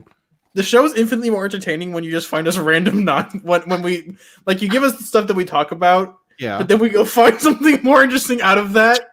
So so take what you find, right? Okay. And then click the first link in there and go find something dumber, and that'll be way more fun. Sure. All this planning I do, you bring out freaking Jiffy Blueberry muffins. What the hell?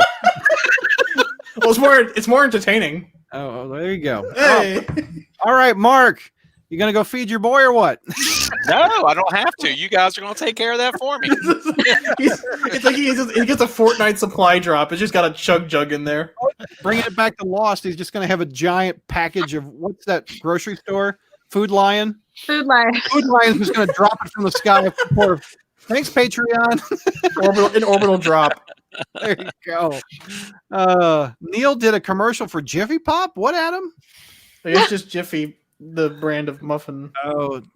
Oh, Gary and the Frozen. Sins Past. You did a whole episode. We did a spider history involving Sins Past. So in fact, that is the origin of George's erroneous accusation that I make things up. So it's Venkman. Thank you for your generosity. You're awesome. Thank you so much. And tomorrow night, Kelly and Neil and Javi and Tyler and I will be back reviewing 19 different Spider titles. JR, aren't you happy you're not reading King in Black? I am ecstatic, frankly. But Normans and Thunderbolts. Oh, well, there you go. There you go. Starting at 8 o'clock tomorrow night. JR doesn't care. We will be reviewing, so hopefully you can join us. We'll do a pre-show from 8 to 8:30, and then 8:30 on is exclusively Patreon. Speaking of Patreon, these are the people that made this episode possible for you to watch.